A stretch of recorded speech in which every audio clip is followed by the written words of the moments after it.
There is a house on Spooner Street that, on the surface, looks like any other house in any other fictional American suburb. A red door, a white picket fence, a car in the driveway, curtains in the windows. The kind of place you drive past and assume you know everything about the people inside because it looks so completely ordinary that there is nothing left to wonder about. But if you have spent any time at all watching the Griffins, you know that nothing about that house is ordinary.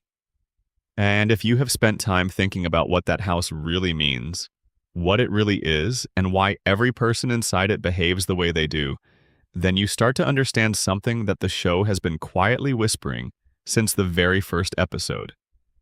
Something dark, something layered, something that reframes every joke, every fight, every cutaway, and every moment of cruelty into something that lands much heavier than any punchline ever should. Tonight, we are going to go deep. We are going to move through every major character in this show and pull apart the theories, the patterns, and the hidden architecture that generations of fans have built around this universe. Some of what we will cover is supported by things the show actually said. Some of it is drawn from the most compelling fan theories ever assembled around an animated series. And some of it is the kind of quiet, slow observation that you only make when you stop laughing long enough to really look at what is sitting in front of you. Get comfortable. Let the room go dark. And let us talk about the family that has been hiding something enormous right there in plain sight for over 2 decades. Section 1. The theory that changes everything. Peter Griffin is not where you think he is. Before we get into any individual character, we need to establish the foundation that makes everything else make sense. Because there is one theory, originally posted to Reddit by a user going by bblank0308 back in 2013, that does not just reinterpret a few odd moments in the show. It reinterprets the entire thing.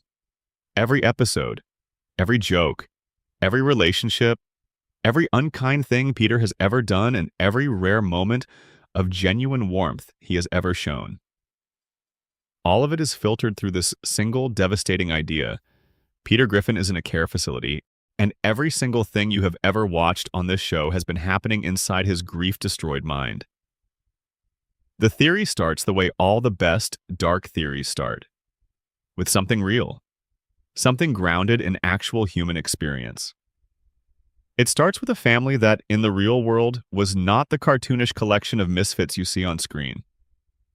In the real world before the events of this theory, Peter was not the bumbling man-child we know. He was actually a relatively intelligent man, a working-class guy with a decent head on his shoulders who loved his wife deeply and was doing his best with 2 children who were very different from their on-screen counterparts. Meg, in reality, was not the awkward, despised outcast we know. She was a beautiful, popular teenager. She was doing well in school. She had friends. She was, by most measures, thriving. And she was one of the most devoted older sisters you could imagine, because her younger brother Chris had been born with complications. Not enough oxygen at birth, and that had left Chris with cognitive difficulties that meant he needed extra care, extra attention, and extra love. And Meg gave it to him. Quietly and without complaint, she gave him all of that and more. One night there was a party. Meg took Chris along because she always did. She never left him behind. But at this party, things went wrong in the particular way that parties go wrong for teenagers who are trying too hard and not thinking clearly enough. Meg had too much to drink. Chris had a panic attack in the middle of the crowd, the noise and the chaos pushing him past what he could handle. And in her desperation to get him home, to take care of him the way she always did, Meg got behind the wheel. She was not in any condition to drive. She knew it, probably somewhere in the back of her mind. But Chris needed to go home, and she was the only one there for him, and so she drove. And she never made it. The car crashed. Both Meg and Chris did not survive. Peter's wife Lois, who was expecting a child at the time, a son they had already decided to name Stewie, received the news that destroyed whatever she had been before that moment. The grief was the kind that does not leave room for functioning. The kind that hollows a person out from the inside until there is nothing left that resembles the person they used to be. Lois, pregnant, devastated, unable to hold herself together, was overcome by her grief entirely. And with her went the unborn boy who never got the chance to breathe the air outside her. Peter lost everything: his daughter, his son, his wife, his unborn child. All of them gone in what felt like the span of a single moment that stretched itself into an eternity of silence and absence. And Peter Griffin, unable to survive the weight of that reality, folded inward. His mind could not contain the enormity of what had happened, so it did what minds sometimes do when the unbearable refuses to be born. It built something else. It constructed a world where none of it had happened. A world where the house on Spooner Street was full. Where Meg was still there, still his daughter, still breathing and eating breakfast at the kitchen table. Where Chris was still there, goofy and warm and alive. Where Lois was still standing at the counter doing something domestic and sighing at him with that particular expression that meant she loved him even when he was driving her slightly crazy. Where there was a baby who was brilliant and full of potential, because that is how you carry the loss of a child you never met. You imagine them as everything they might have been. That is the world you have been watching. That is the show. And the real world is a quiet room somewhere, where a man named Peter Griffin sits and stares at nothing, and occasionally seems to respond to the voices of two friends who visit him. Friends named Cleveland and Quagmire, who come and sit with him and try to reach him, and who sometimes talk about the neighborhood they all used to share. Who describe a man who lived next door to Peter, a police officer named Joe. A strong, capable, devoted family man. Because Peter never actually met Joe. In the world that fell apart, Peter never had the chance to know this neighbor. But Cleveland and Quagmire described him often enough that Peter's mind folded Joe into the imagined world, and made him into the image of the father and husband that Peter always felt he should have been and never managed to become. This is the ground floor, and from here almost everything that follows becomes something different. Think about the distant way Peter treats Meg across so many episodes. It is one of the most commented on and least satisfying aspects of the show to many viewers, because it seems to have no grounding in anything. Unless you accept the theory. In which case, Peter carries complicated feelings toward Meg, because somewhere beneath the dream, beneath the manufactured comfort of this imaginary world he has built to survive, there is the truth. The truth that Meg made a reckless choice that set everything in motion. The grief has curdled into something that he cannot name or acknowledge, so his mind expresses it through fictional coldness instead of real mourning. But then there are the other moments, the episodes where Peter, for a scene or half an episode, is genuinely tender with Meg, where he behaves like a father who loves his daughter. Those moments exist too, and within the framework of the theory, they are the most heartbreaking things the show has ever done. Because those are the moments where the grief slips through, where the love beneath the resentment finds its way out, where the Peter who is sitting in that quiet room, not the fictional one, remembers who Meg actually was. And for a moment, even inside the dream, he lets himself feel it. The theory also explains Stewie's complicated feelings toward Lois. Because if Stewie is the child that Lois was carrying when she passed, then Stewie is, in some buried psychological sense, the vessel through which Peter processes his complicated feelings about Lois leaving him. Peter loved Lois, and she was taken from him. Somewhere in the machinery of his broken mind, that is an open wound. So the baby expresses what the man on the hospital bed cannot bring himself to say out loud. And Brian, the dog who speaks and thinks and serves as the voice of reason? Brian is where Peter's intelligence went. The theory suggests that in the real world, Peter was not slow-witted at all. He was a reasonably sharp man who has convinced himself, in the wake of the catastrophe, that he failed because he was not smart enough or attentive enough or present enough. So his mind extracted that intelligence from his own self-image and placed it somewhere else. Somewhere safe and separate, in the dog that nobody expects anything from. The parts of Peter that still know how to think are Brian. The parts of Peter that still care, still observe, still grieve in articulate and coherent ways. They all live in the dog. Cleveland occasionally loses grip on what is real when he visits Peter. You can read that into the fact that he eventually leaves the show entirely, goes to his own spin-off, his own world. Because even the friend who loved Peter most could only sit in that quiet room for so long before the sadness of it started to seep into him, before he started to wonder if he was the one dissolving into unreality. And everything resets each episode. Every catastrophe is resolved. Every loss is undone. Every crisis passes.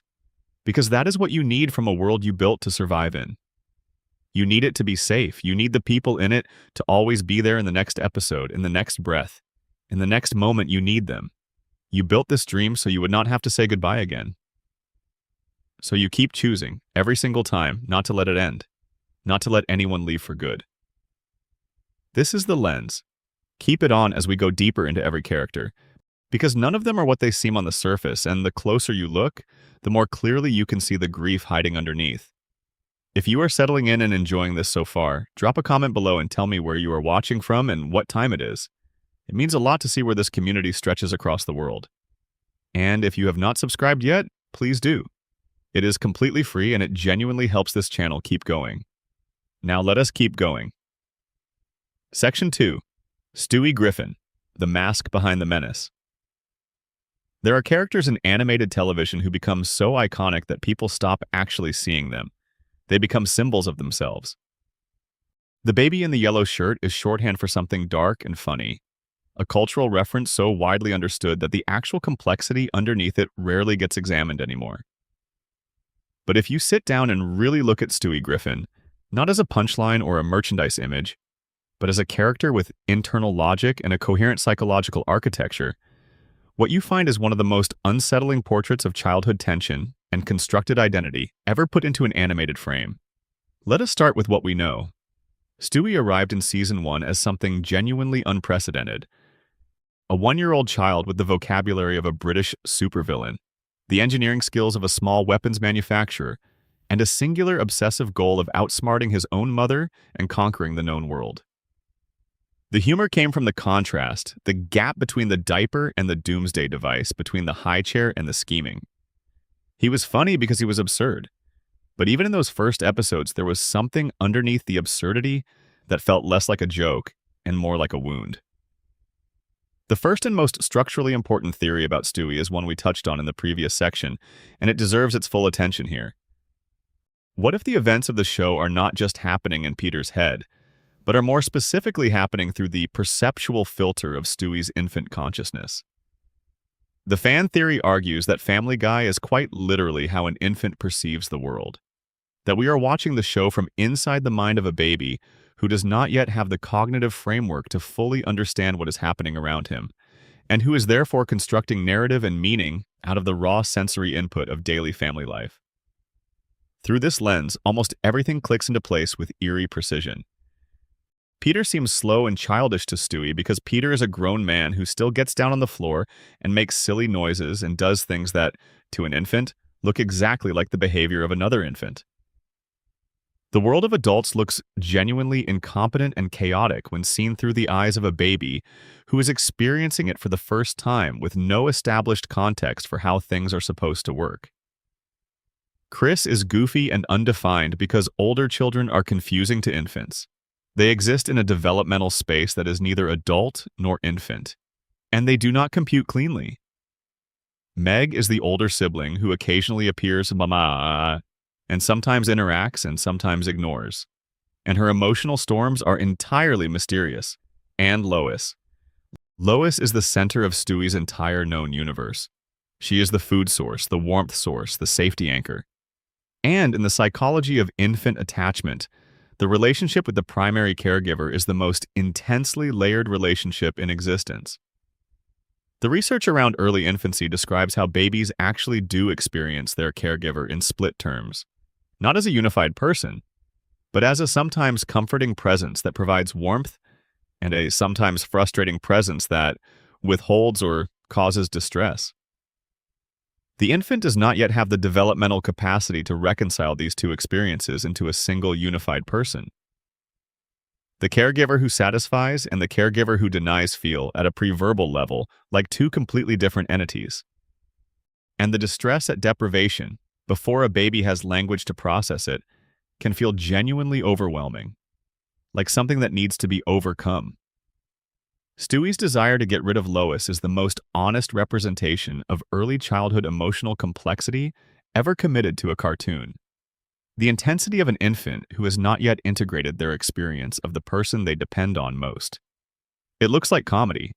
Underneath it, it is a perfectly accurate reflection of something that happens in the emotional life of every infant who has ever lived, expressed through the only vocabulary available to a show that is not explicitly trying to be a psychology textbook. And Brian is the one character who can understand Stewie completely. Think about what that means within this framework. Brian is the family dog. In the real world, a baby cannot hold a conversation with a dog. The dog is responding to tone and body language and proximity, and the infant is interpreting all of that as communication because babies naturally give human qualities to everything around them. To an infant, the dog's behavior is indistinguishable from the behavior of a person who understands and responds. So, of course, Brian understands Stewie. Of course, they can have conversations. In Stewie's experience of the world, they can, but the theory gets darker when you look at what the show reveals about Stewie beneath the performance. Because there is an episode that cuts deeper than almost anything else the show has ever done, and it is called Send in Stewie, Please. Stewie pushes a classmate down the stairs and is sent to speak with the school's child psychologist, a gentle and precise man voiced by Ian McKellen. The kind of voice that belongs to someone who has seen through many things and is not easily fooled. And over the course of a single episode, the child psychologist does something remarkable. He reaches beneath the performance. He finds the actual Stewie underneath the accent, underneath the schemes, underneath the theatrical bravado. What he finds is a child who is deeply lonely, a child who constructed an elaborate persona of superiority and aggression as a defense against the fear of being ordinary, against the fear of being just another small, helpless person in a world run by people twice your size. Stewie's British accent, it turns out, is not his real voice. In this episode, he briefly lets it slip, and what comes out is something softer, something unformed, something that sounds like a child who is still figuring out who they are.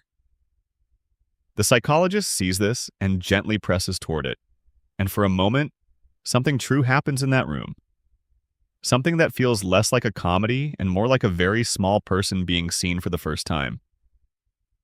And then the psychologist has a medical emergency, and Stewie does not call for help.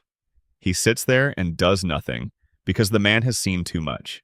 Because if the man recovers and goes back to work and talks to people, then Stewie's secret will be known. The carefully built castle of the persona will be at risk. So Stewie sits there, and the weight of that night haunts him. He cannot sleep.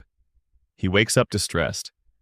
And the episode ends without resolving any of it, without offering any comfort or growth or redemption.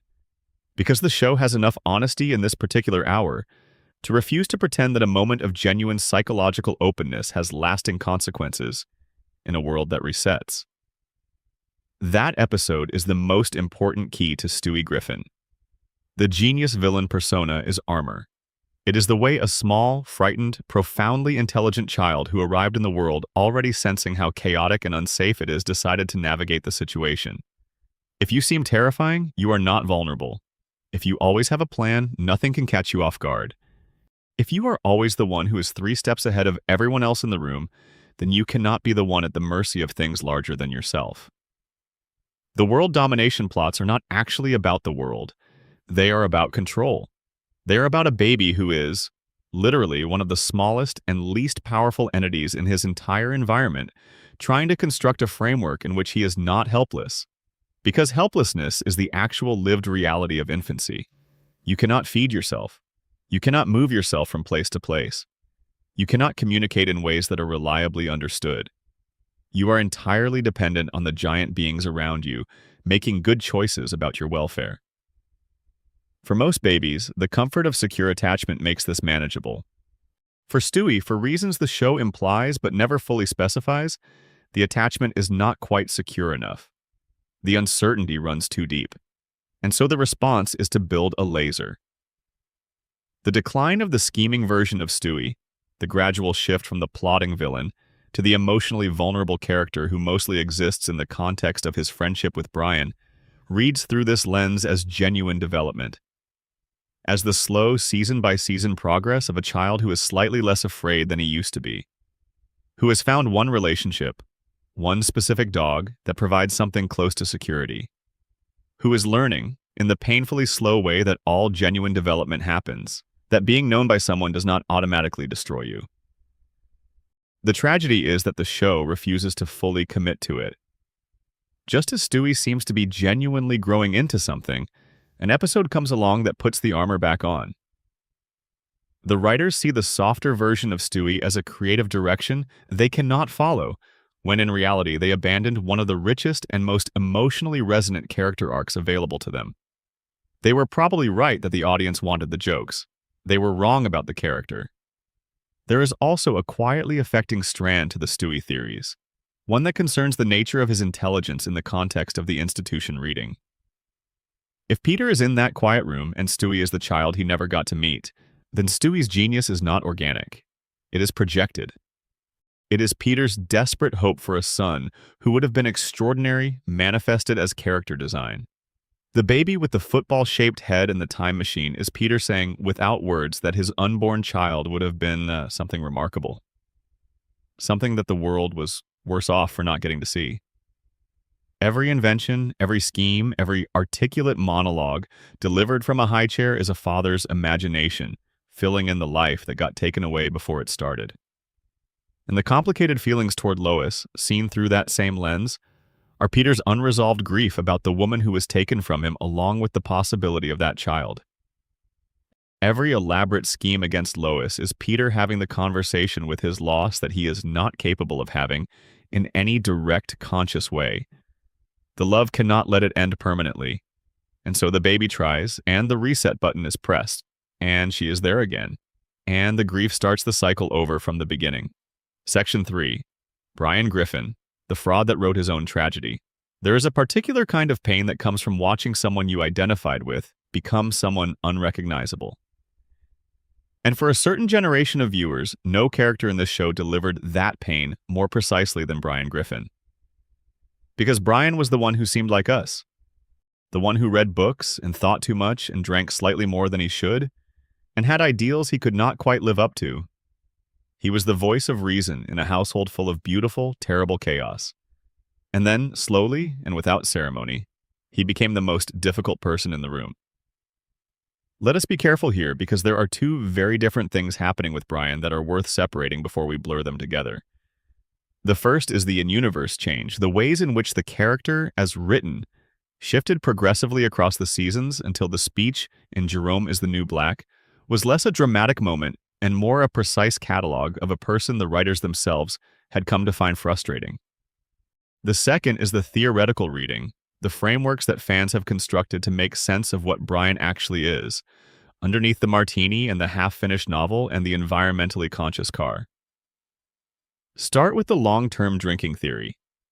A Reddit user made an argument that deserves more credit than it usually receives, that Brian's change across the seasons is not careless writing, but an accurate depiction of what years of heavy drinking does to a person over time.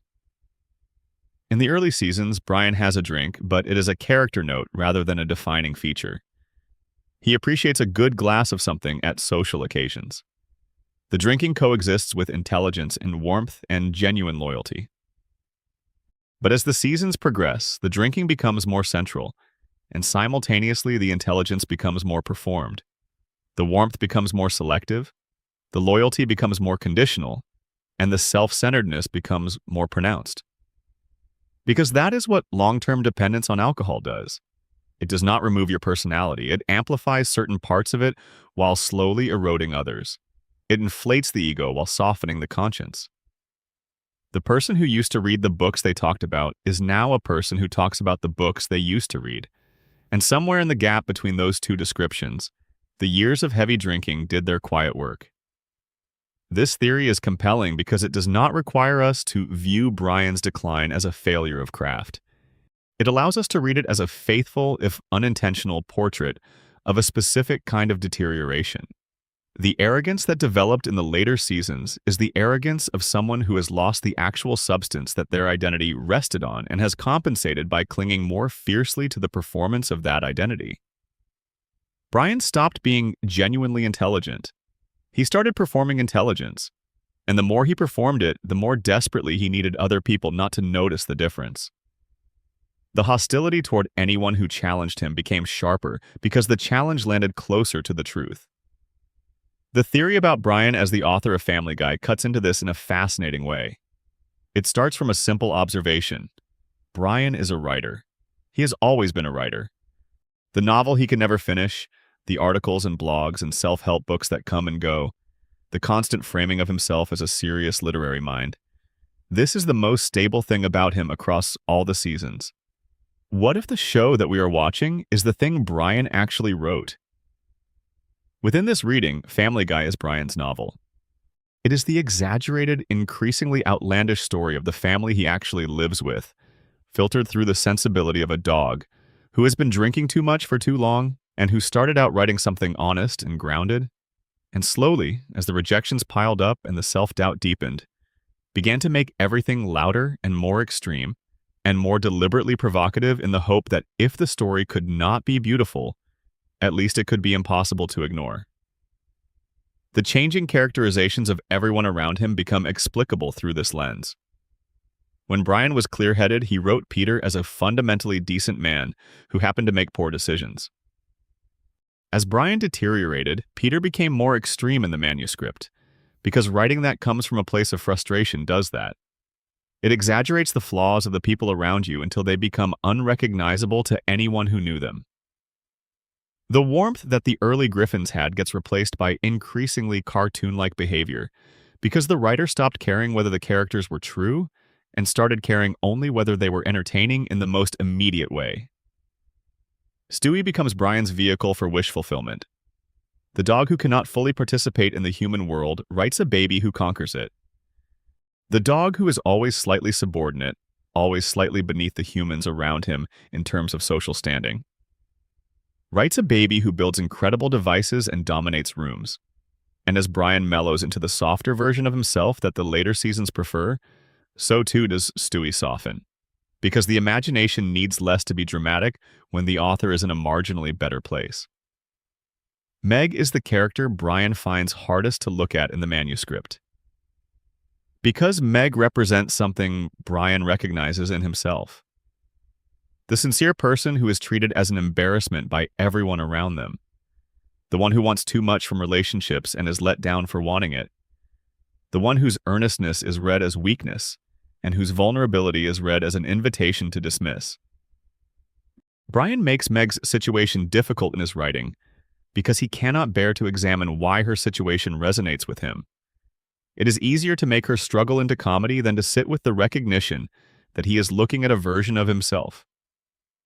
Then there is the theory that does not require Brian to be the author and does not require the show to be a novel, but instead asks a quieter question. What if Brian is the most honest portrait of a certain kind of person that animation has ever drawn? Not an evolved cartoon character, but an actual person, flaws fully intact, written so truthfully that the truth eventually became uncomfortable to watch? The early Brian is recognizable as the particular kind of person who is more intelligent than most of the people around them, but not quite as intelligent as they believe they are. Who has real talent but also real insecurity? Who uses being smart as a social shield? Who falls for people who are not right for them because real connection feels too exposed? Who drinks because drinking narrows the gap between how they feel and how they want to feel? That character is one that many people who watched the show in those early years quietly recognized. And as the show went on, as the writing became less careful, the authentic complexity of that character got stripped away, and what was left was the negative space, the pretension without the intelligence, the desire for connection without the willingness to be vulnerable enough to actually connect, the self-pity without the self-awareness. It became a character-shaped outline where a character used to be. The episode that fans consistently point to as the moment Brian shifted into something harder to like is Brian writes a bestseller in Season 9. Stewie, who has been Brian's most loyal and consistent supporter, encourages him to write again after years of struggling. Brian takes that encouragement and produces a self-help book that sells massively. And rather than gratitude, Brian responds with dismissiveness. He becomes arrogant in the specific way that people who have never genuinely earned their own confidence become arrogant when external validation suddenly arrives. The validation did not produce humility. It produced a transformation, because the foundation was never solid enough to hold the weight of success without tipping into something difficult. What is affecting about that episode is not the behavior itself. It is the recognition that the show knew. The writers knew exactly what they had created, and they chose to show it to you directly rather than pretend it was not there. Which makes the choice to keep writing him that way. Episode after episode, year after year, not an accident, but a deliberate direction. The passing and return in Season 12 is worth sitting with for a moment. Brian is hit by a car and is gone. The family grieves. Stewie is devastated in a way that is raw and real, and that briefly transforms the show into something that feels genuinely weighted. And then, 2 episodes later, Stewie goes back in time and everything is restored. The loss visited and was turned away. Not because Brian earned it through growth, but because the ratings were compelling and the reaction was enormous, and the economics made restoration the obvious decision. If Brian is the author of the show within the theory, then his own departure and return is the moment where the author's presence in the narrative most clearly reveals itself. He cannot let himself stay gone. He literally cannot write the version of the story where he is absent from it permanently. The story bends back toward his survival because the person writing it needs to survive. Section 4. Meg Griffin, the lightning rod and what she really represents. Meg Griffin might be the most important character on this show, which is a statement that will confuse anyone who has spent more than 20 minutes watching the series, because the explicit, relentless message of the show for most of its run has been that Meg does not matter. That Meg is the one you dismiss. That Meg is the punchline. But here's the thing about punchlines. They only work because of the setup. And the setup for every Meg moment in the history of this show is the same. This is a person who wants to be loved. And the punchline is always no. To understand Meg, start with the most structurally significant episode in her entire character history. Seahorse Seashell Party in Season 10. The family is stuck in the house during a storm. Meg, pushed past whatever limit she has been operating under for years, finally speaks. She stands in the middle of her family and tells the truth. She tells Peter exactly what he has become. She catalogs his failures, his absences, his fundamental neglect of her. She tells Lois that she has allowed every bit of it and has not been the mother she needed. She says things that are not exaggerated or the product of teenage sensitivity, but are precise and accurate and backed up by everything the show has actually depicted. And something surprising happens. The family does not recover gracefully. Without Meg absorbing everything, they turn on each other. The household collapses into a fog of mutual frustration because there is no longer a designated recipient for all the tension that the family generates. And after watching this happen, Meg makes a choice. She apologizes. She takes it all back. She agrees to go back to being the target.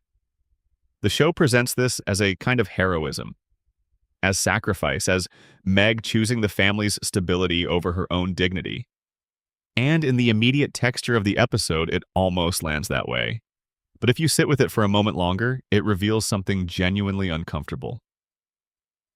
The message of that episode, examined without the softening lens of comedy, is that a person who has absorbed sustained unkindness from their family should accept their role because their suffering is structurally necessary to keep everyone else from having to confront themselves.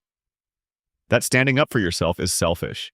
That the correct response to years of being dismissed is to quietly go back to being dismissed so that nobody else has to deal with the consequences. The fan theory that reads Meg as a reflection of Peter's self-directed feelings of failure is one of the most psychologically astute things this fandom has produced. Within the institution framework, Meg in the imagined world is everything Peter cannot forgive himself for. His failures as a father, his inadequacy as a person, his capacity for harm, all of that gets projected onto this character who looks like a daughter. And the distance Peter keeps from her in the dream is the distance Peter keeps from his own guilt. He cannot say to himself in any direct way that he failed. So instead of self-examination, there is this constructed coldness toward Meg. Instead of accountability, there is the habit of distance that acts like accountability while costing nothing. The moments where Peter is tender with Meg, the rare episodes where he remembers that he loves her, those are not inconsistencies. They are the real Meg breaking through. They are the actual memory of who his daughter was, surfacing through the constructed version he has kept at arm's length for years. The real Meg was devoted and careful and looked after her brother without ever being asked. And Peter cannot look at that directly. But sometimes in the dream, he turns toward her instead of away. Sometimes the grief tips over into something warmer. And in those moments, briefly, the father he wanted to be shows himself. The paternity theory, which has support from a line in the episode Screwed the Pooch, where Brian mentions that Meg's biological father may be a man named Stan Thompson, offers a darker explanation for the distance. If Meg is not Peter's biological child, if she is the result of something that happened between Lois and someone else, then Peter's complicated relationship with her has a layer beneath the comedy that the show only very occasionally acknowledges. In the imagined world, this translates to a distance that has been built into the character from the beginning, and that has no clean resolution because the thing that created it was never fully addressed between Peter and Lois. The theory that Meg is actually Stewie's biological mother sounds extreme on the surface, but it has a structural elegance that is hard to dismiss entirely. The idea, drawn from a line that Lois delivers in partial terms of endearment, is that Meg at a young age became pregnant and that the resulting child was raised by the family as Lois and Peter's youngest. This would explain the specific way Stewie interacts with Meg, which carries a weight that the surface sibling dynamic does not fully account for. What Meg represents at the deepest structural level is the specific kind of person that families in difficulty need in order to function without examining themselves. The one who absorbs impact so that the other members do not have to. In family systems thinking, this role is sometimes called the identified concern. The person the family quietly designates as the problem, so that the actual underlying tensions can continue to operate without being named. Meg is the show's identified concern, and the most honest thing the show ever did was the seahorse episode, where the writer briefly showed the audience exactly what that role costs and then stepped back from the full implications by having Meg choose to return to it. There is one more detail about Meg that belongs in this section. In a Season 5 episode, there is a quiet acknowledgement of Meg carrying a level of inner pain that goes well beyond what most teenage characters on animated shows are ever allowed to express. It is mentioned briefly and never meaningfully returned to, but it is in the show. A teenager who receives the level of sustained dismissal that Meg experiences carries that weight somewhere in some form. And the show touched that truth for a single moment and then filed it away. That particular gap between what the show knew about Meg and what it chose to do with that knowledge is the gap between the show Family Guy could have been and the show it chose to be instead. Section 5. Lois Griffin. The Pewterschmidt Undertow. Lois Griffin is introduced to us as the steady one, the anchor, the woman who holds the family together through a combination of patience, competence, and a particular brand of quiet resignation that she has dressed up to look like choice. She is beautiful and capable and endlessly patient, with a husband who gives her very little to work with, and children who are each, in their own way, an ongoing situation she did not fully anticipate. She is the voice of reason, the one who is often the only functioning adult in the room. But the longer you look at Lois, the more you start to see the Pewterschmidt in her. And the more you understand the Pewterschmidts, the more the surface reading of Lois as a patient and grounded woman starts to show its cracks. Her father, Carter Pewterschmidt, is a man who once tried to pay Peter $1 million to end his marriage to Lois. A man who has made multiple attempts over the years to remove Peter from the picture entirely. A man who ran a company that, as the show eventually revealed, introduced pollutants into a community's water supply and then chose not to release the solution he had developed.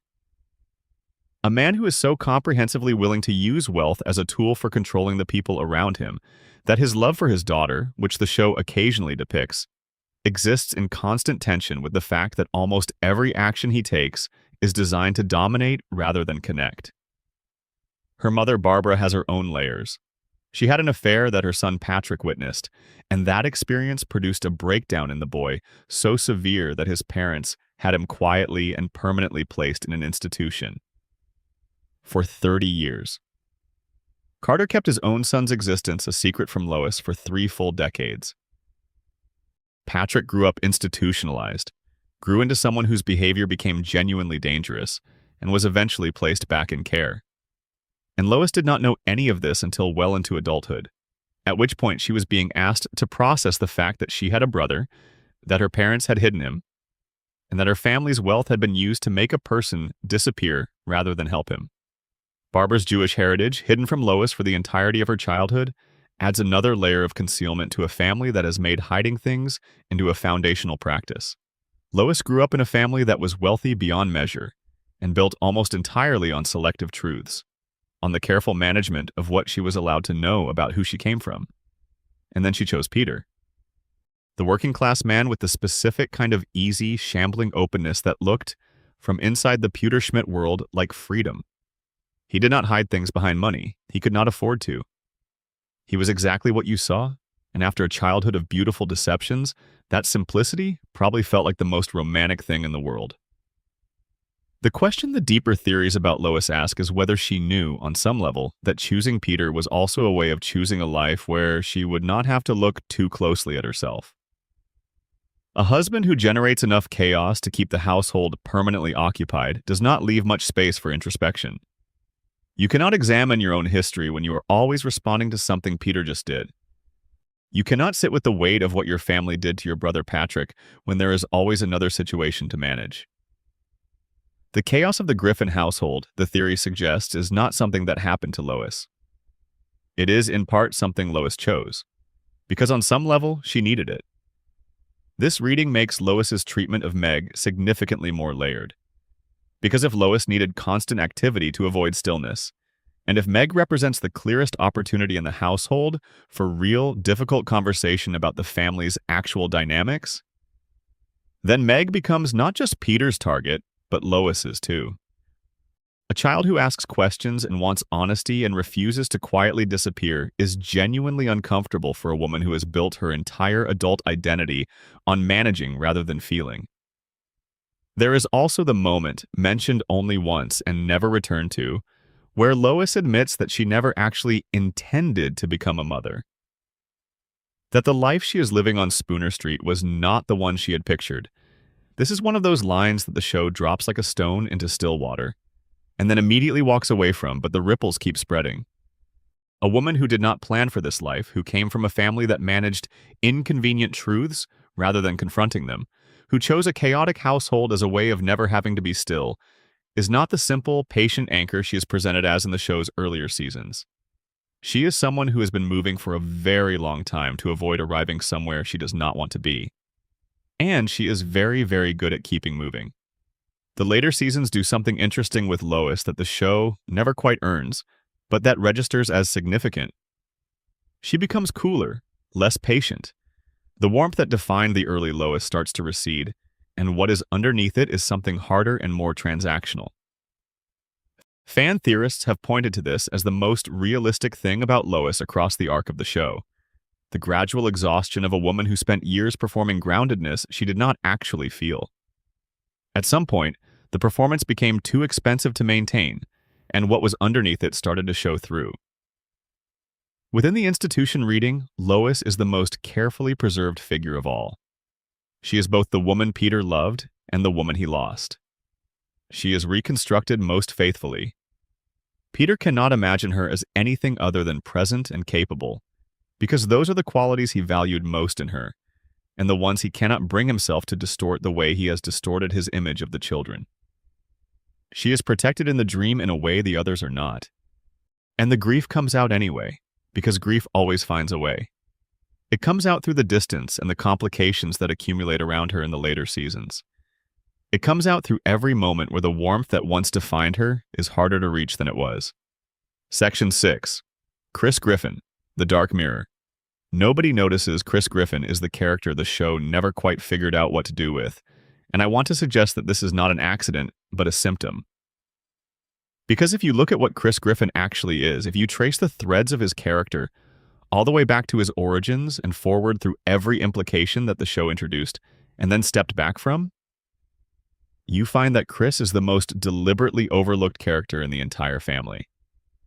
Not by the other characters within the fiction, by the writers themselves. And that oversight is either a genuine creative blind spot or a choice to avoid something they were not prepared to look at directly. Start with the voice. Seth Green has spoken publicly about the inspiration for Chris's voice, and it is one of the more unexpected origin stories in character design. The voice came from the performance of a disturbing character in a thriller film from the early 90s. From the specific vocal quality of a character defined by something broken underneath a surface that looks almost normal. Green took that quality and made it into a teenager, and the show put that teenager in a house with complicated family dynamics and then spent 2 decades treating him primarily as comic relief. The figure in Chris's closet who points at him menacingly is a gag that lasted for years.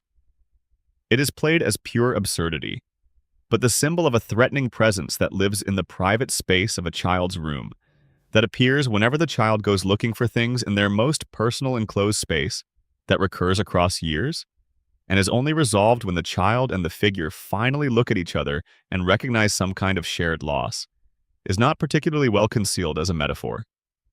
The situation with Herbert the neighbor is the detail that the show has never, across its entire run, resolved in any way that addresses what it is actually depicting.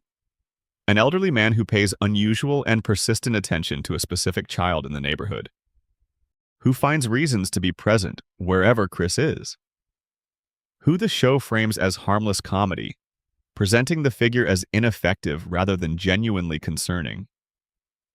But the fact that the show has spent decades placing this figure in the regular environment of a child and treating the whole arrangement as a running gag rather than as something that should be addressed by any adult in the story is one of the more troubling creative choices it has made.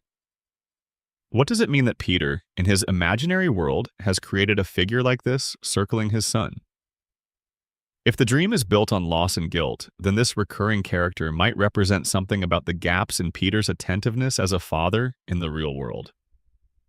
Not this particular figure, but the ambient presence of things Peter was not paying close enough attention to notice. The show frames it as comedy. The theory frames it as the shape of a regret that cannot be examined directly. Chris has, scattered through the show's run, displayed moments of genuine sensitivity and emotional intelligence that are immediately covered by the surrounding comedy. He discusses films with a precision and depth that surprises people. He has real artistic ability, a capacity for drawing and visual expression that appears in occasional episodes and is never developed. He is sometimes, briefly, the most observant person in the room. And then the joke arrives, and he is reduced to something broad and simple again. Within the framework of Peter's imagined world, Chris is the child reconstructed with the most tender wish fulfillment. Because in reality, Chris was the child who needed the most careful tending, the one with the specific challenges. And in the dream, Peter has given him something approaching ease. The difficulties have not disappeared entirely, but there is enough warmth and enough sharpness to suggest a child who is more than any limits he was born with. A child who, in the right circumstances, might have been something surprising. Peter gave him that in the dream. Not a complete rewriting, but the possibility of one. Section 7. Glenn Quagmire. The distance between the surface and the story.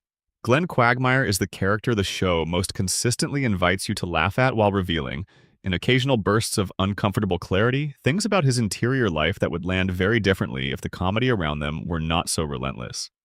He is also the character whose difficult qualities are the most directly rooted in established backstory, because the show told you exactly where he came from.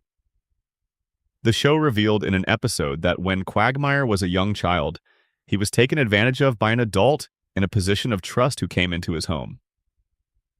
The show presents this as a quick moment and then moves on. But it does not move on from what that piece of information does to the entire reading of the character. Because Quagmire's defining traits, the compulsive behavior toward relationships, the inability to form lasting, genuine connections, the pattern of pursuing contact without real intimacy, all of that now has a history behind it. The research on the long-term effects of early harmful experiences involving adults in positions of trust is consistent in documenting how those experiences can reshape the way a child learns to relate to closeness, can make the surface mechanics of connection feel more navigable than the genuine emotional vulnerability of real intimacy, can produce, in adults, patterns of behavior that look like the issue rather than a response to something much older. This does not make Quagmire's behavior acceptable. The show is right to depict his behavior as having real consequences, but it does turn him from a one-note character into something considerably more layered. A portrait of what unaddressed early harm produces in a person who never received the support that would have given him another way forward.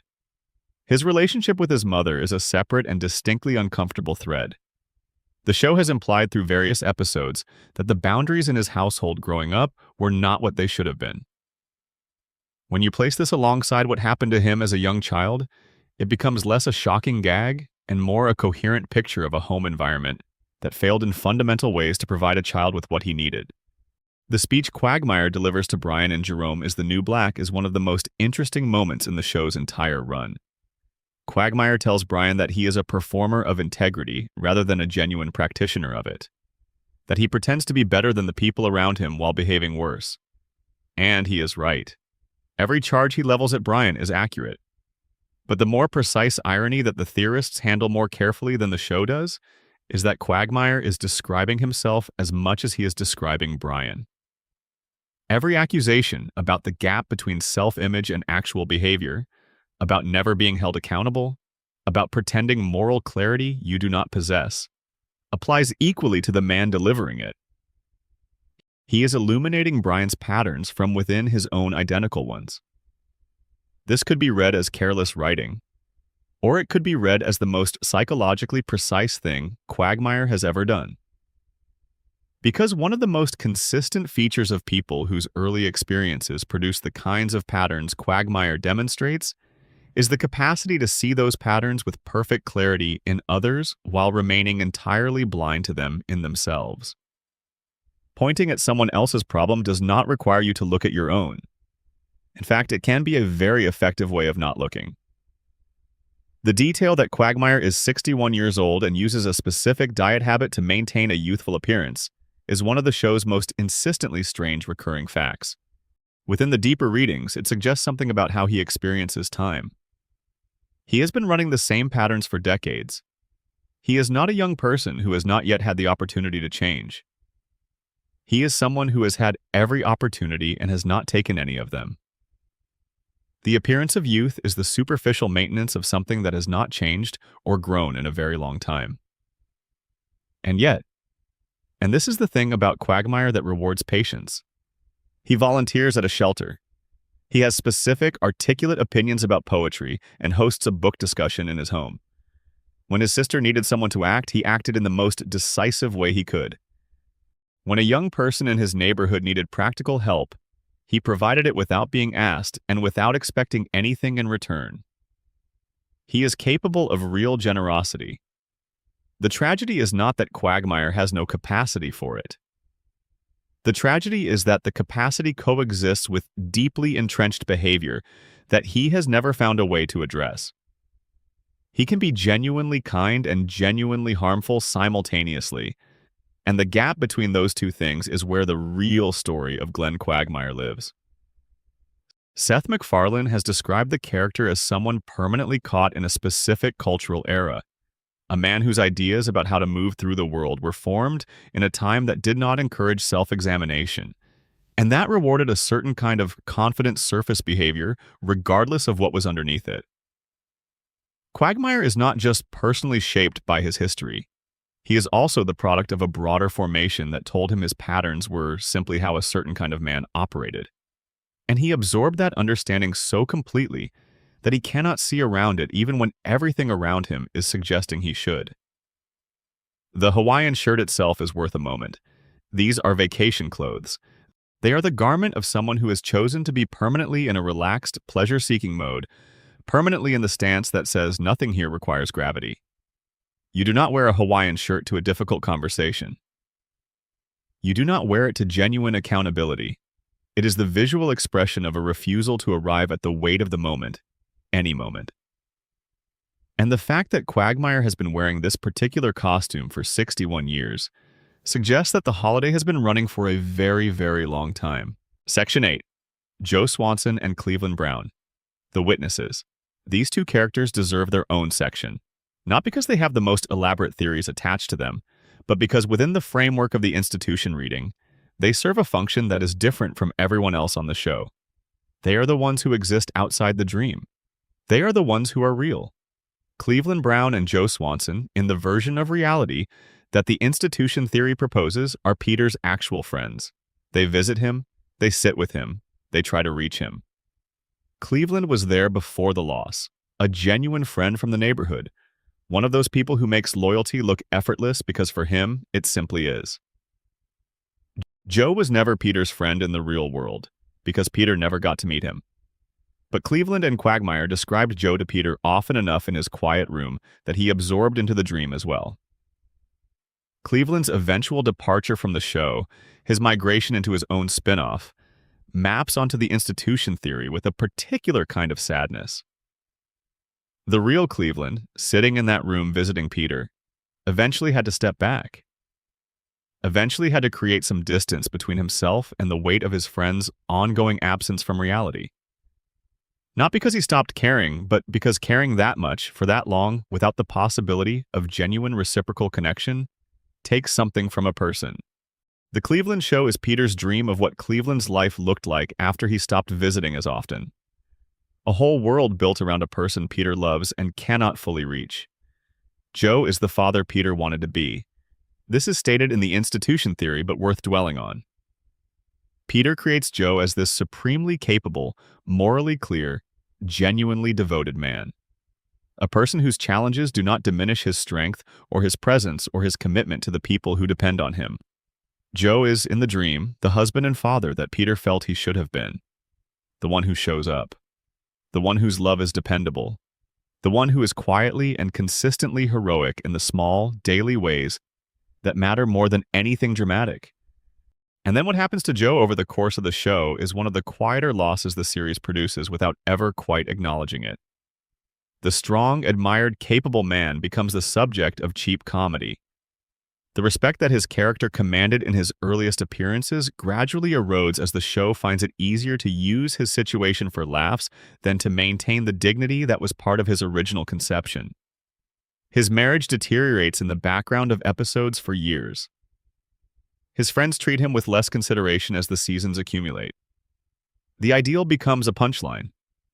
Within the institution reading, this deterioration is Peter's inability to maintain the idealization indefinitely.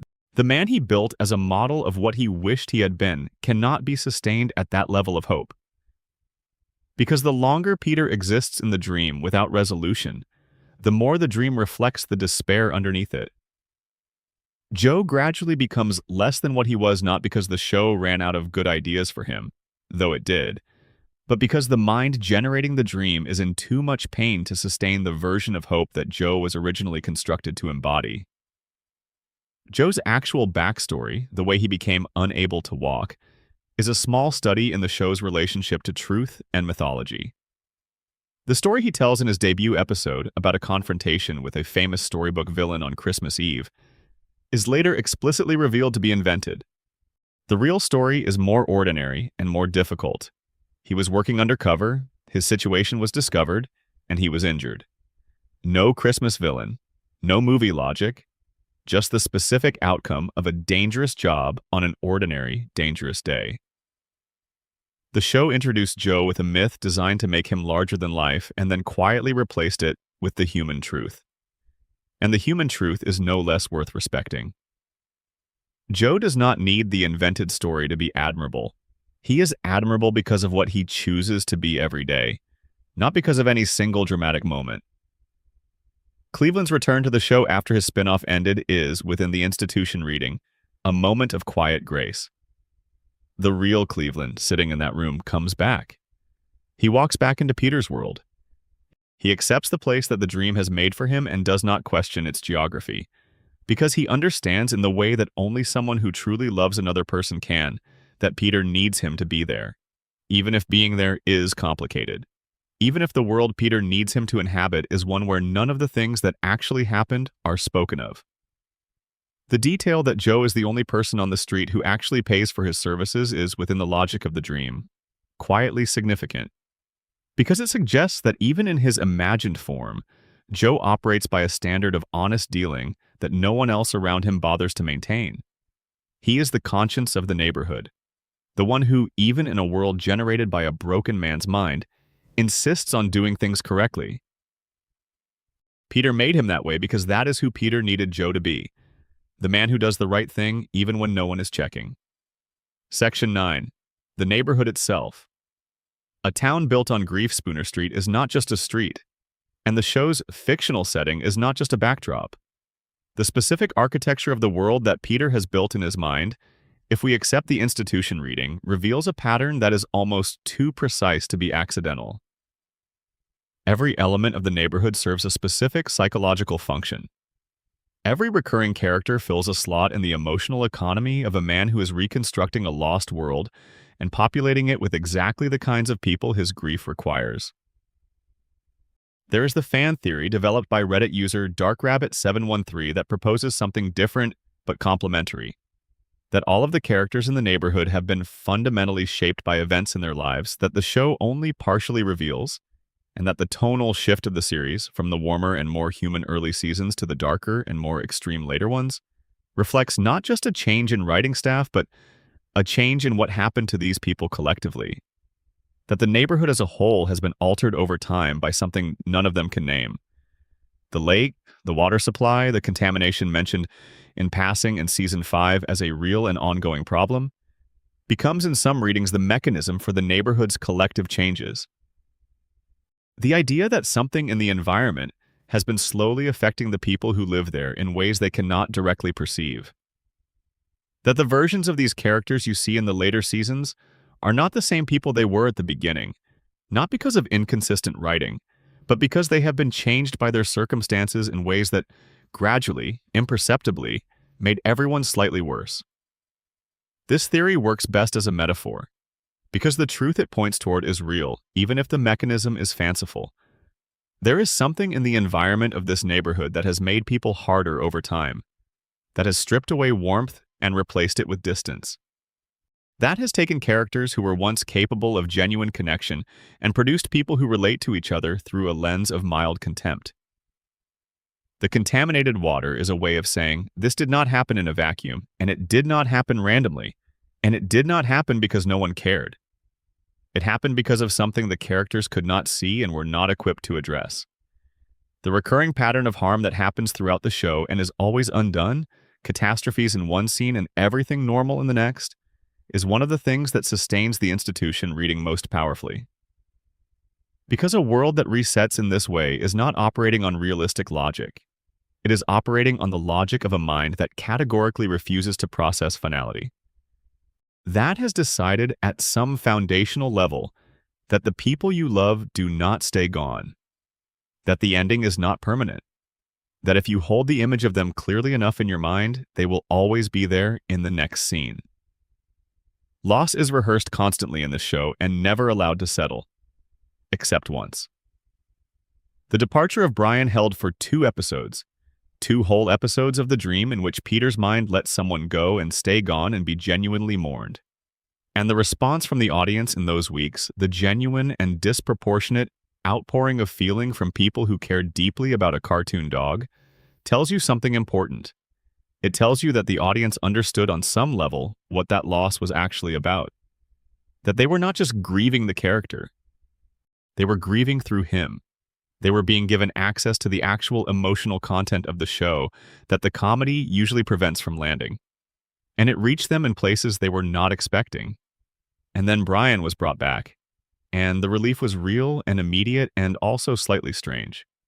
Because you had been prepared to carry that weight, and then the weight was lifted before you had the chance to really hold it. Which is, within the institution reading, exactly what the dream does every time it approaches the actual truth. Gets close, lets you feel it for just a moment, and then takes it back. Section 10. The Multiverse and the Two Families.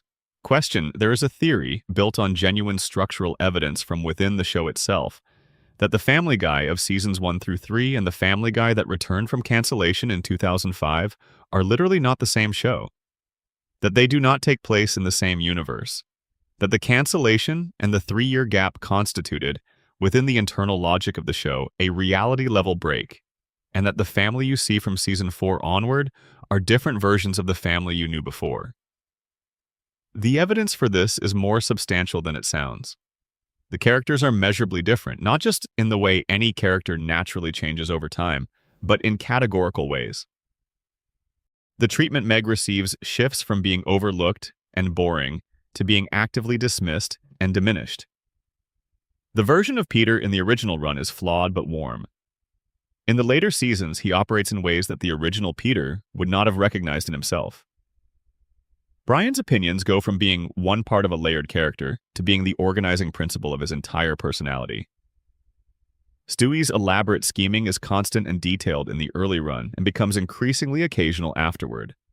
The show itself introduced the multiverse as a real feature of its universe in Road to the Multiverse, making explicit what the internal logic of the show had been implying for years. That alternate versions of these characters exist, that the parameters of who the Griffins are and how their world works are not fixed constants. And one reading of the episode back to the pilot is that Stewie and Brian did not travel back in time. They traveled sideways, into a parallel version of the world they know. The version that was just a little gentler, a little more connected, where the family cared about each other in a way that, in their own version, years and circumstances have changed. This theory works beautifully as an explanation for the changes that are otherwise most difficult to account for. It does not require you to attribute everything to creative decisions, though those were certainly a factor.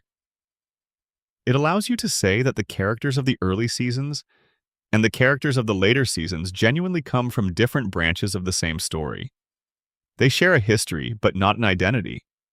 And the reason the later versions carry themselves with more edge, more willingness to move through the world without softness, is because they come from a branch where the formative events went differently, where the warmth was not preserved, where something was lost that the show never directly names. The Peter hive mind theory extends this into genuinely interesting territory. The argument is that the multiple contradictory versions of Peter's personal history, his background, his heritage, his biography with Lois, none of which hold together consistently across the show's run, are not errors. They are evidence. Evidence that each episode is a window into one specific configuration of a man who exists in multiple simultaneous versions. That there is a vast, loosely connected network of Peters, each the product of slightly different circumstances, and the show is rotating between them without announcement. This is where the institution theory and the multiverse theory meet most elegantly. If Peter is generating the world from a quiet room, and if his mind is not reliably coherent, then the multiverse is not a structural feature of the show's external universe. It is a structural feature of Peter's damaged interior. He is not stable enough to maintain a single consistent version of his family. Different days produce different memories. Different emotional states produce different histories. The version of Peter who remembers one background and the version who remembers a completely different one are not alternate universe characters. They are the same man failing, on different days, to hold the same story together. And the reset button that the show presses at the end of every episode is the most honest thing it does. It tells you every single week that what you just watched did not accumulate. That the world you are watching is constitutionally unable to carry the consequences of what it shows you. Not because the creators were not trying, but because the world was built by a mind that cannot afford for consequences to accumulate. A mind that needs to wake up every day to the same morning, the same house, the same family at the breakfast table. Because if the story progresses, if people leave and do not return, then the dream has stopped protecting him, and he has nothing left except the empty room. Section 11. Everything is Stewie's dream. The final unsettling layer. We need to come back to Stewie. Because there is a reading of the show that does not require Peter to be in a care facility at all. That does not require grief or catastrophe or the machinery of loss to explain the architecture of the world. That instead starts from the simplest possible observation about what Family Guy actually is and builds from there to something genuinely disorienting. The show is a baby's perception of the world. This is the theory circulated by a Reddit user, and it has a deceptive simplicity that conceals how far it extends once you start following it. The theory proposes that the events of Family Guy are not the objective reality of an animated universe, but the filtered, constructed, imaginatively elaborated perception of an infant who is processing the world around him for the first time. Consider what the world looks like to a baby. The enormous beings who fill your visual field move in ways that seem purposeless and often alarming. They make sounds you cannot interpret. Their emotional states are a constant weather system. You are constantly trying to read but never quite fully understanding. The being who is your primary caregiver is the most powerful force in your known universe. The being who is your father is huge and loud and frequently confusing. The older children who move through the space are a complete mystery. You are small and physically incapable, and the world is enormous, and nothing makes the kind of sense you instinctively feel it should make. And your mind, because you are a human infant with the full cognitive potential of a human being, is working constantly to make sense of all of it. To build a model of how this world operates, to assign intentions and characters and stories to the beings around you, even though you do not yet have the language or the experience to do this accurately. You are theorizing, constantly theorizing, about everything. Stewie's theorizing is the show. Peter seems slow and childish to Stewie because large adults who spend time on the floor and make sound effects and behave unpredictably read to an infant's developing model as something not entirely different from another infant. The world of adults looks genuinely incompetent and chaotic when seen through the eyes of a baby encountering it for the first time without any established context. Chris is goofy and undefined because older children are confusing to infants. They exist in a developmental space that is neither fully adult nor infant. Meg is the older figure who occasionally appears and sometimes engages and sometimes moves on, and her emotional complexity is entirely opaque. And Lois. Lois is the center of Stewie's entire known universe. She is the food, the warmth, the anchor. The complexity of how an infant experiences the primary caregiver, the simultaneous comfort and frustration, the total dependence alongside the enormous distress at any separation, is exactly what Stewie's plotlines have always dramatized at the most literal possible level. Every scheme against Lois is the emotional reality of early childhood, given a plot and a weapon. Brian does not actually hold conversations. The theory is clear about this. What Stewie experiences as dialogue with the dog is the natural anthropomorphizing that all human infants engage in. The dog responds to tone and proximity and gesture in ways that feel, to the baby, like genuine responsiveness to meaning. The sounds the dog makes and the way it moves toward him constitute, in Stewie's experience, a language, a relationship, a real form of being seen. And so in the world the show constructs, Brian speaks. Brian has thoughts. Brian and Stewie have conversations that matter. The time machine makes complete sense within this framework. Stewie's relationship to time is genuinely different from an adult's. The developmental work of constructing a stable sense of temporal continuity, of past and present and future as distinct connected states, is something that happens gradually over years. To an infant, time is a more fluid and associative thing. Memory and anticipation and immediate experience blur together in ways that adults no longer notice because they learned to separate them long ago. Of course, Stewie has a time machine. He is experiencing time the way an infant actually experiences it. The adults are the ones with the constrained perception. The world domination plots are the infant fantasy of capability made literal. The baby who cannot yet control the most basic aspects of their physical situation imagines having complete control over everything. The baby who cannot decide when they eat or sleep or are held imagines having a device that makes everyone cooperate. The elaborate schemes are the cognitive and emotional expression of a being who is learning, with considerable frustration, what it feels like to have desires and to be entirely at the mercy of whether the enormous beings around you choose to meet them. And the reason other characters cannot understand Stewie is not a narrative convenience. It is a developmental reality. The baby is not being heard because the baby does not yet have access to the communication tools that would allow them to be heard in the ways they want to be heard. The rich inner life is fully present.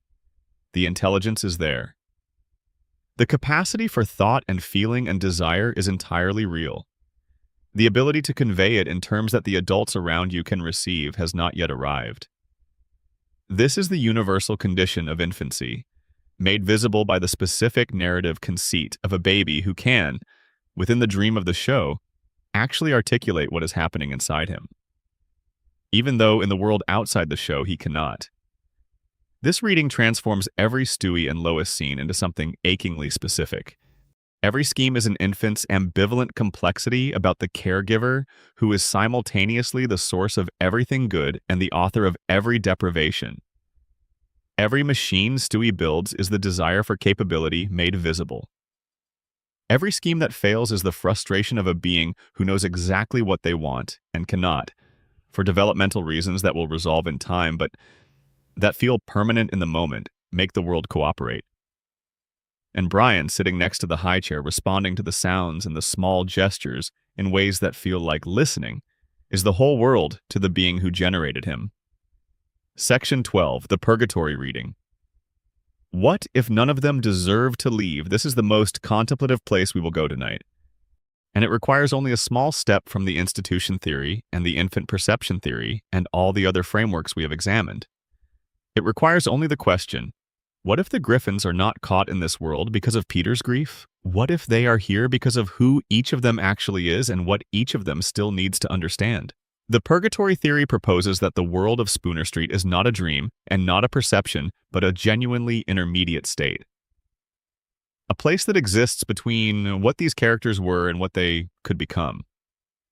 A place where they are presented over and over and over again with the same situations, the same choices, the same opportunities for growth and failure and genuine connection. A place where the repetition is not meaningless but intentional, where the reset button is not a creative convention, but the fundamental mechanic of a world that is waiting for something. Stewie is the gifted mind in the body of a helpless infant, because there is something about intelligence without compassion that needs to be worked through before anything can change. He is brilliant, and he cannot consistently feel the weight of his effect on other people. He is capable, and he does not always recognize his own responsibility for what happens around him. He is here in this round-headed body in this high chair until he learns what the time machines and the clever plans cannot teach him. Until the friendship with Brian produces something that actually changes who he is rather than just softening the performance. Lois is the person who gave up wealth for love and is discovering, repeatedly, that love is not simpler than the world she left behind. That the chaos she chose as an escape from the Pewterschmidt life is its own kind of limitation. That the groundedness she performs is not the same as the groundedness she has not yet achieved. She is here until she stops moving quickly enough to avoid the examination she has been postponing since she was old enough to understand what her family actually was. Brian is the thinker without the wisdom, the person with taste and without genuine follow-through, the being who sees everything and changes nothing, including himself.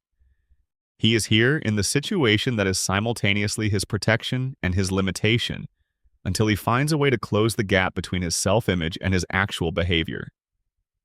Until the novel gets written honestly. Until the performance becomes the reality.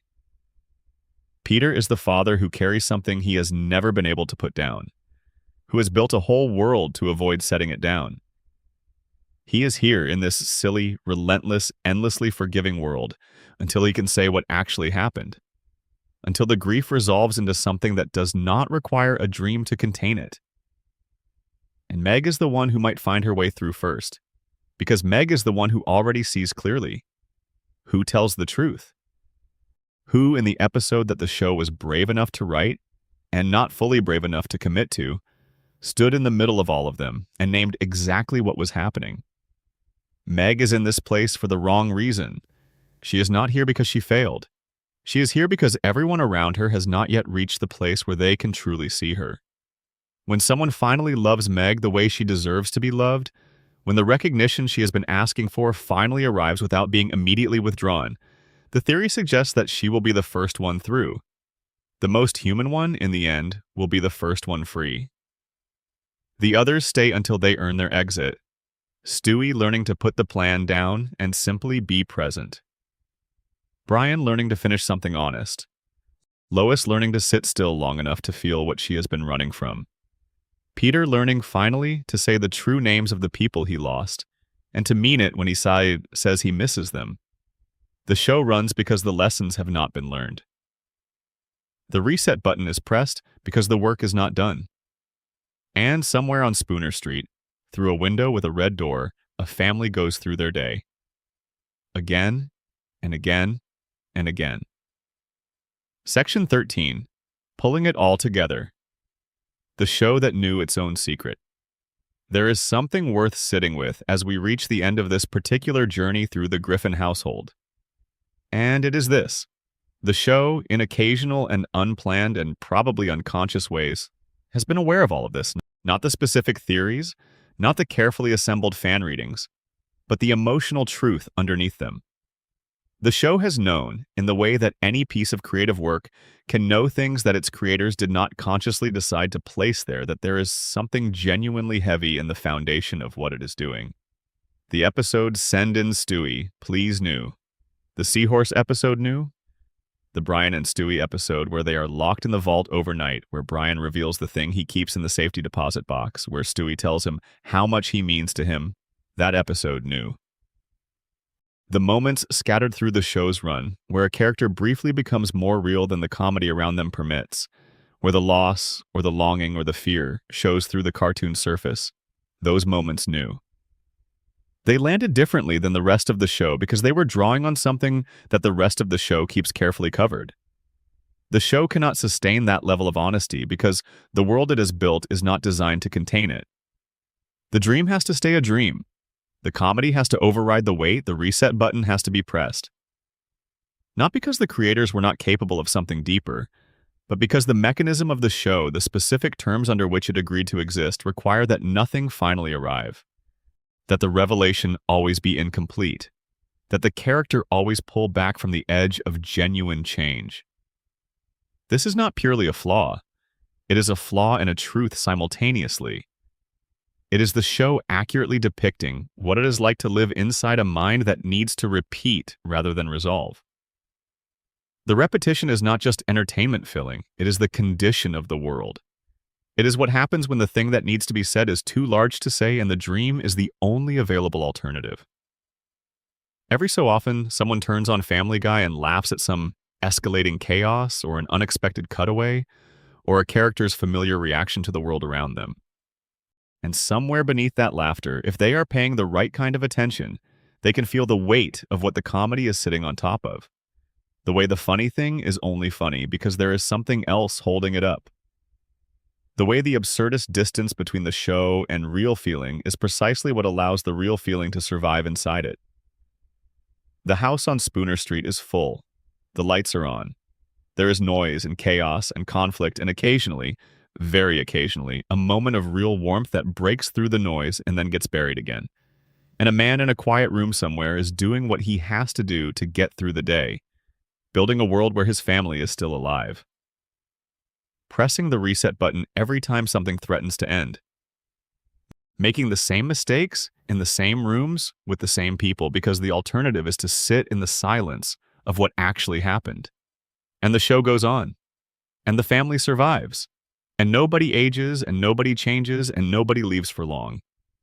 And it is, when you look at it from the right angle, one of the saddest and most loving things a broken mind has ever made. If you made it all the way to the end of this one, then you are exactly the kind of person this channel is built for. Thank you for being here. Thank you for staying. This was a long and deep one, and putting it together required sitting with some genuinely uncomfortable ideas for longer than is entirely comfortable. If you found any of this thought-provoking, or if you have theories of your own that you think we missed, leave them in the comments. I genuinely read them. This community has already pointed me toward things I never would have found on my own. Please subscribe if you have not already, It takes 2 seconds and it means everything for the channel. And leave a like if this kept you company tonight. It helps more people find their way here, which means we get to keep doing this together. Addendum. The neighbor nobody talks about. Herbert and what the show chose not to name. There is one more character who deserves attention before we close. A character who operates in a register so uncomfortable that the show has kept him behind the veil of comedy for his entire existence, relying on the gag format to prevent the audience from sitting with what his presence actually represents. Herbert, the elderly neighbor, the one in the light blue robe with the slow voice and the persistent documented focus on Griffin. He is a veteran of a major conflict. He moves slowly and speaks in a thin, wavering way and spends his days in visible proximity to children in the neighborhood. And for over 20 years, he has had a specific and documented fixation on Chris that the show has framed as harmless because harmless is the only way the comedy can accommodate what the situation actually involves. The observation that generates the most discomfort about Herbert is simply what happens when you describe his ongoing behavior without the laugh track. An elderly adult has developed a pattern of persistent focus on a specific teenager in his neighborhood. He leaves many messages when the boy is away. He seeks out situations where they are in proximity. The show never lets anything genuinely harmful occur. The comedy contains it. But the pattern, described plainly, is one that the adults in the story consistently fail to recognize as something worth addressing. What makes this figure significant within the broader theory landscape is not just what he represents as a character, but what his continued presence in the neighborhood says about the world the show has constructed. He is the thing that responsible adults are supposed to notice and address, and that every adult on Spooner Street consistently treats as a quirk rather than a concern. The show has kept this situation running for decades without ever having a single adult respond to it with appropriate protective instinct. In the institution reading, this figure is the shape of an unnamed weight. Not about this specific character, who presumably did not exist in Peter's real world, but about the ambient things Peter was not attentive enough to notice when he should have been. The concerning figure in the neighborhood of the dream is the personification of everything a parent worries they may have missed. Made visible, made recurring, made impossible to dismiss, and then immediately dismissed by the comedy frame around it. He is the show admitting, without directly saying so, that it knows something in this world is not right. And then keeping right on laughing the relationships between characters, a system reading. We have spent time on each character individually, but there is another layer of the dark theory architecture that does not get enough attention. The relationships themselves, the specific dynamics of the Griffin family, considered as a connected whole rather than as isolated individuals. Because one of the things that makes the institution theory so compelling is not just how it explains individual characters, but how it explains the texture of their connections to each other. Peter and Lois in the early seasons have the specific quality of a relationship where both people are genuinely imperfect, but both people are genuinely present.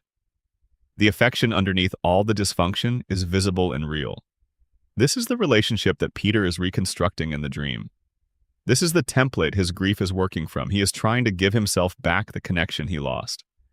Which is why the slow cooling of the Peter and Lois relationship across the later seasons is, within the theoretical framework, not just an unfortunate creative direction, but the expression of a grief that cannot maintain its own idealization indefinitely. The harder Peter tries to hold the image of Lois stable, the more the actual pain of her absence distorts it. The relationship gets more complicated and more distant because grief, over time, does not always soften into peace. It sometimes hardens into something that looks like resentment, even when what it actually is an inability to stop being hurt by what happened. The Peter and Brian relationship is the emotional core of the show in a way that often goes unacknowledged, because Stewie and Brian get the adventure episodes. But the friendship between Peter and Brian, the working man, and the thinking dog who serves as his most consistent grounding presence, is the relationship that anchors the show's sense of what genuine connection looks like. Brian understands Peter, not the loud, goofy surface of him, but the actual person underneath. He sees the real heart beneath the chaos. In the institution theory, this dynamic is even more specific. Brian is the part of Peter that is still functioning clearly. The friendship is Peter in dialogue with the part of himself that is still capable of assessment. The grieving man and the intelligent observer watching the grief from a slight distance, unable to resolve it, but present for all of it. The Stewie and Meg near absence of any genuine relationship is one of the show's quietest and most telling choices. These two characters, the youngest and the oldest child, barely interact in meaningful ways across the entire run. Within the institution theory, this absence is profound. In the real world, these two children never had the chance to have a relationship. The older sister and the younger brother who never got to meet each other are reconstructed in the dream as existing in the same house but never quite reaching each other. The absence of a sibling dynamic between them is the most honest thing the dream can do about what was never able to exist. A final note on the show's relationship to its own darkness. One of the genuinely remarkable things about Family Guy, considered as a creative artifact over its full arc, is that it has never quite been able to make up its mind about what kind of show it is. Is it a comedy? Clearly yes, most of the time. Is it something darker? The evidence we have examined suggests that the answer is at least sometimes, even if the weight is always wrapped in enough comedy to maintain a comfortable distance. The show has, across its run, included moments that can only be understood as expressions of genuine loss. Genuine knowledge of what it feels like to love someone and not be able to protect them. Those moments exist and they are not accidents, even if the writers who produced them would probably describe them in much more practical terms. The creative process in long-running television is not always fully conscious. People put things on the page that they could not fully explain if asked to account for them. The emotional truth that shows up in those rare, genuinely affecting moments in Family Guy is the truth that was always in the foundation, even when the layers of gag and cutaway and reset button had it almost completely buried. The theories we have examined tonight are not explanations of the show's conscious intent.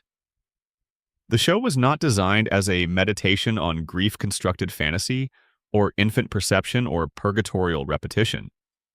But the best stories always contain more truth than their creators deliberately placed in them.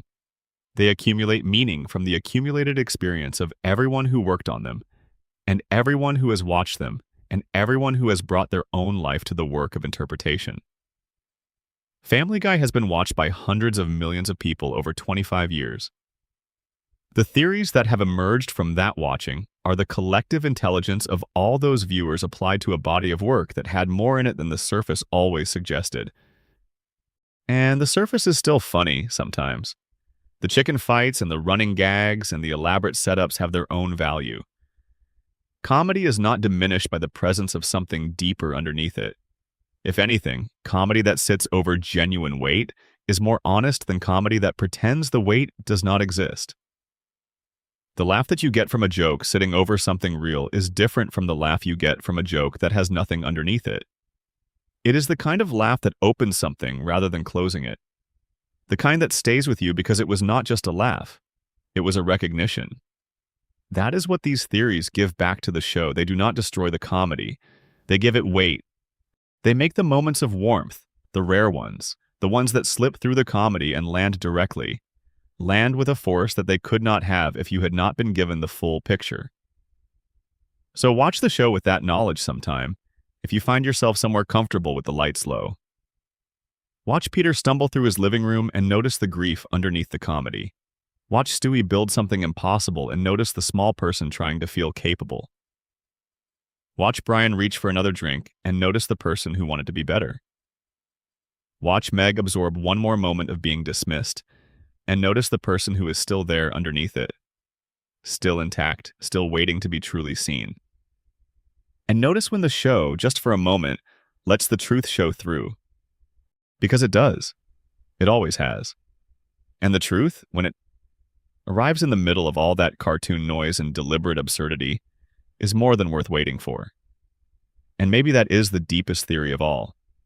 Not that the show takes place in a dream, or in a baby's mind, or in a state between one thing and another, but that a comedy about a flawed family has been quietly, accidentally, imperfectly honest about what carrying loss looks like from the inside. About what love looks like when it has been remade from memory. about what family means when it is everything you have, about what the mind builds when it refuses to accept that building is even necessary. Family Guy is not what it looks like. It never was. And that is the most interesting thing about it. Not the jokes, not the controversies, not the decades of episodes. The most interesting thing is that underneath all of it, there is a house. And in the house, there is a family. And the family is alive because someone who lost them could not bear to let them go. That is the story. That has always been the story. Sleep well. There are families everywhere like the Griffins in some way. Houses that look ordinary from the outside but carry enormous weight behind the curtains. Families that get through each day in the only ways available to them, sometimes gracefully and sometimes not at all. And we laugh at the Griffins partly because they are funny and partly because the distance of animation makes the weight bearable to look at, and partly because somewhere in the architecture of that loud, messy household, we recognize something of ourselves. Our own families, our own losses, our own stubborn, irrational, beautiful insistence on getting through the next day with the people we love, even when the only version of them we can hold on to is the one we constructed from memory and the specific texture of all the ordinary moments we stored up without knowing we would need them later. Press play on the next episode. Let them live a little longer. You understand them better now than you did before, and understanding is, in the end, a form of love that does not require the dream to ever end. Good night from Spooner Street. Section 14, The Giant Chicken, Peter's War with Himself. There is one recurring element in Family Guy that gets discussed endlessly online and almost never analyzed with any seriousness, and it is the giant chicken. The enormous, human-sized chicken who periodically appears and engages Peter in extended, catastrophically destructive battles that level buildings and break bodies and wreck entire sections of the town, before resolving into temporary peace, only to restart at some point later in the show. The fights are spectacle. They are elaborate, frequently stunning pieces of animation that escalate beyond anything else the show produces. And within the standard reading of the show, they are simply a running gag. A beautiful, expensive, purposeless running gag. But nothing in a show this deeply theorized by its own fandom remains a running gag forever. The giant chicken was introduced in Season 2. Peter received a coupon from Ernie the Chicken that turned out to have expired. Peter's response was immediate and total. He attacked the chicken. The chicken fought back. The fight expanded through a restaurant, through city streets, off rooftops, and resolved only when Peter apparently won. And then Ernie the Chicken reappeared, and the fight began again, and again, and again. With each recurrence, the fight grew more elaborate, the destruction more comprehensive, the emotional stakes somehow higher, even though the origin remains as trivial as it ever was. An expired coupon. A moment of minor and entirely ordinary social frustration. The first and most commonly offered theoretical reading is the simplest. The giant chicken represents Peter's rage, his capacity for disproportionate and explosive anger at ordinary slights. The coupon is the spark that revealed a fire already burning, and every subsequent encounter with Ernie is a reminder that the fire never actually went out. In this reading, the giant chicken is the externalization of the very specific kind of anger that builds in people who feel, at some foundational level, that the world does not take them seriously, who have accumulated a lifetime of small frustrations and dismissals and inadequacies, and who carry all of that beneath a surface that looks like normal functioning. The coupon is not really about the coupon. The coupon is just the thing that happened to be in Peter's hand when the internal pressure finally found a way out.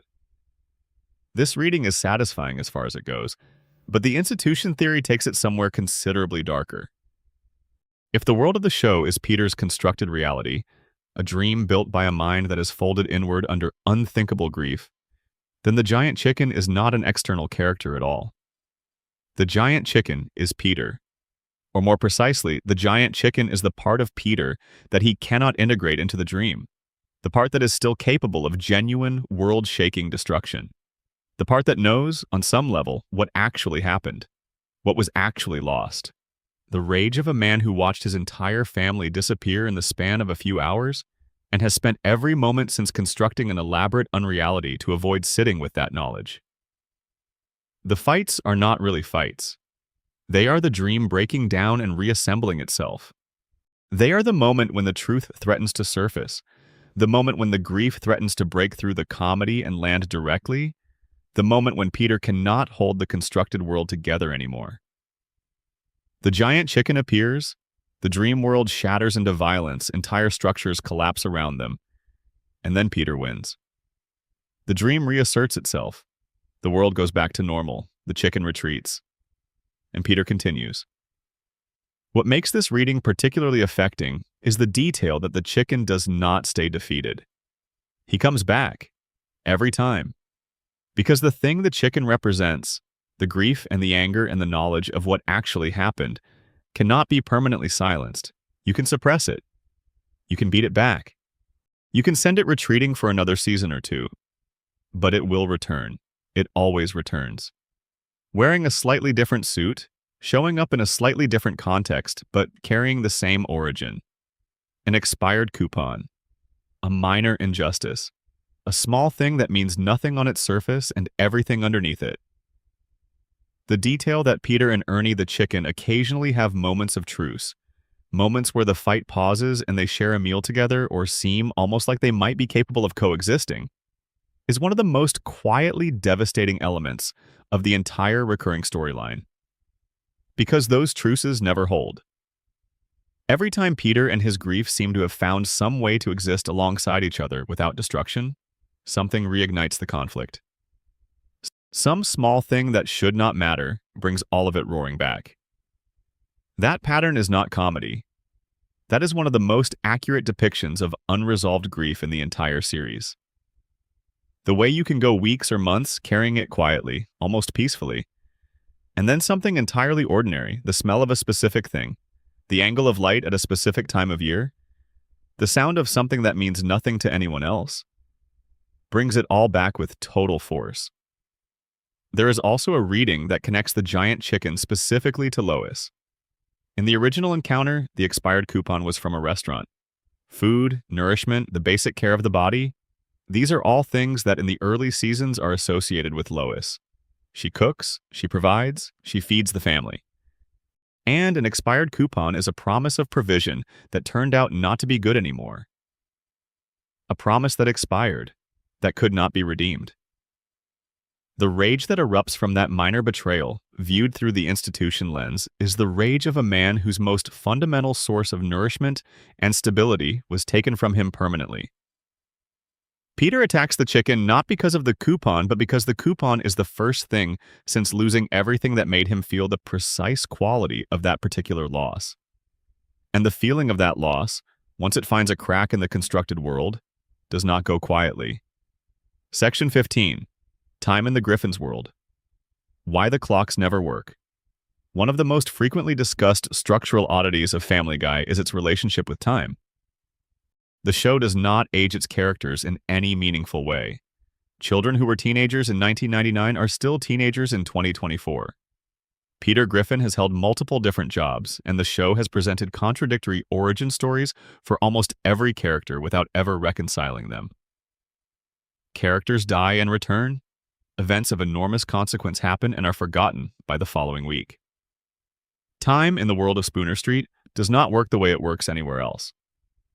The standard explanation for this is simple and practical.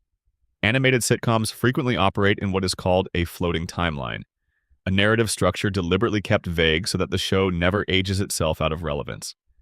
The characters remain the same approximate ages indefinitely, the same domestic and social situations persist without resolution, and the writers can continue generating stories indefinitely without committing to any of the changes that real time would impose. The Simpsons operates this way. Bob's Burgers operates this way. Family Guy operates this way. It is a genre convention, but the theories assembled around Family Guy refuse to let it rest there. Because there is something specific about the way time breaks in this show, something more extreme and more internally contradictory than a simple floating timeline, that demands a more substantive explanation. The most compelling theoretical reading of the show's temporal disorder comes directly from the institution theory. If Peter is generating this world from the interior of a grief-damaged mind, then time in the dream world does not work because time in Peter's actual mind does not work. The traumatic loss of an entire family does not leave a person with a clean, linear experience of before and after. It leaves them with something considerably messier, something that collapses time in ways that are not voluntary. The people who are gone are simultaneously gone and still present in memory with such vividness that the gap between memory and reality blurs. The time before the loss and the time after the loss exists simultaneously in the grieving mind, rather than in clean sequence. The person the mind is mourning can feel, in the right moment, as close as the previous conversation. In the dream, Stewie is always still a baby. Meg is always still a teenager. Not because the writers forgot that time passes, but because in Peter's constructed world, they are always exactly the age they were on the day they stopped existing. He cannot let them grow older, because letting them grow older would mean acknowledging that time has passed, and they have not grown older with it. The floating timeline is not a genre convention. It is a symptom of the mind generating the dream. Time stopped the moment the loss was total, and the world inside the dream has been frozen at that moment ever since. The contradictory backstories, the multiple incompatible versions of how Peter and Lois met, of where Peter grew up, of what his family history looks like, are similarly explicable within this framework. A grieving mind does not hold its own history in perfect, linear order. Memory is not reliable under ordinary circumstances. Under the weight of catastrophic grief, it becomes even less so. Different sessions produce different stories. Different emotional states in the quiet room produce different versions of the life that came before. The Peter who remembers one heritage and the Peter who remembers a completely different one are not alternative universe characters. They are the same man failing, on different days and in different moods, to hold the same narrative together. The inconsistency is not sloppy writing. It is the texture of a mind that has lost its thread. Stewie's time machine is the most literal expression of this temporal disorder. Here is a baby with a device that can move through time in any direction, who uses it frequently and often chaotically, whose interventions in the timeline have produced consequences that echo through multiple episodes and then are forgotten. The Time Machine is the show being completely direct about the fact that the rules of time do not apply here, that past and present and future are all accessible from the same point because they all exist simultaneously in the mind that built this world. That the usual direction of time, forward, irreversible, carrying you away from what you have lost whether you want to go or not, is exactly what the dream was constructed to prevent. The famous episode in which Brian and Stewie travel back to the first episode of the show is, within this reading, one of the most genuinely moving things the series ever produced. They stand in the world as it was at the very beginning, before the show hardened into its later, colder form. Before the characters became the flanderized versions of themselves. They witnessed the early warmth, the early genuine affection between family members, the world as it was when the dream was freshest and most carefully tended. And then they come back, and the world they return to is the one we know, the one that has been running for years, the one that has changed in ways neither of them chose. In the institution reading, that episode is Peter briefly remembering what it felt like at the beginning. The first weeks and months after the loss, when the dream was new and the people in it were still vivid and precise, still carrying the full quality of what they had actually been. And then coming back to the version that has been running for years, that has become blurred at the edges and distorted by repetition and the ongoing work of sustaining an imaginary world under the weight of very real grief. The resurrected Brian is the clearest case study in the show's relationship with time and finality. He died. He stayed gone for 2 episodes, which, within the dream's emotional economy, is an enormous amount of time, a genuine protracted experience of absence. And then Stewie used the time machine to go back and prevent the loss. Time was undone, the death was canceled. Because the mind generating the dream could not sustain the experience of loss even inside the protected space of the constructed world. Even in the dream, the loss was too much. The reset was not optional, it was reflexive. The mind flinched away from its own mourning practice and took the loss back. That is the most honest moment in the entire series. A show built entirely around the premise that the people you love can always come back, confronting the moment when it most sincerely tried to let one of them go, and finding that it could not. Even inside the dream, even with the specific tool, the time machine, that the dream invented precisely for this kind of reversal. Section 16. The side characters as psychological architecture. Mayor West, Bonnie Swanson, Death, and others. The recurring side characters of Family Guy are rarely examined with the same seriousness as the core cast. But within the institution theory framework, each of them serves a specific function that is worth articulating. They are not random additions to the world. They are the specific kinds of people that a grieving mind populates the edges of its constructed reality with, and the choices are revealing. Mayor Adam West is perhaps the most philosophically interesting side character in the show. A man who is genuinely and cheerfully unhinged in ways that should disqualify him from any public office, who is impervious to social judgment, who operates according to an internal logic that bears no relationship to the logic governing everyone around him, and who seems entirely untroubled by the chaos his decisions produce. The show uses him primarily as a source of absurdist humor, and he delivers consistently. But within the institution reading, Mayor Adam West is the part of Peter's dream world that represents what freedom from social judgment might look like. The man who does exactly what he wants, who is accountable to nothing, who has somehow been given power over others despite being completely ungoverned himself. He is Peter's fantasy of a specific kind of liberation. The liberation of not caring what anyone thinks of you, of not being subject to the ordinary rules of how people are supposed to behave, of being able to be as strange and as unguarded as the grief has made you without consequence. The fact that Mayor West is beloved despite his obvious dysfunction, that the town accepts and even values him despite everything, is the wish embedded in the fantasy. That somewhere in some version of the world, a person as broken and as strange as Peter feels himself to be, could be embraced rather than institutionalized. Bonnie Swanson, Joe's wife, is one of the more genuinely troubling presences in the show's supporting cast when examined through the theoretical lens. She was pregnant for the first several years of the show's run, visibly expecting a child that did not arrive for an improbably long time.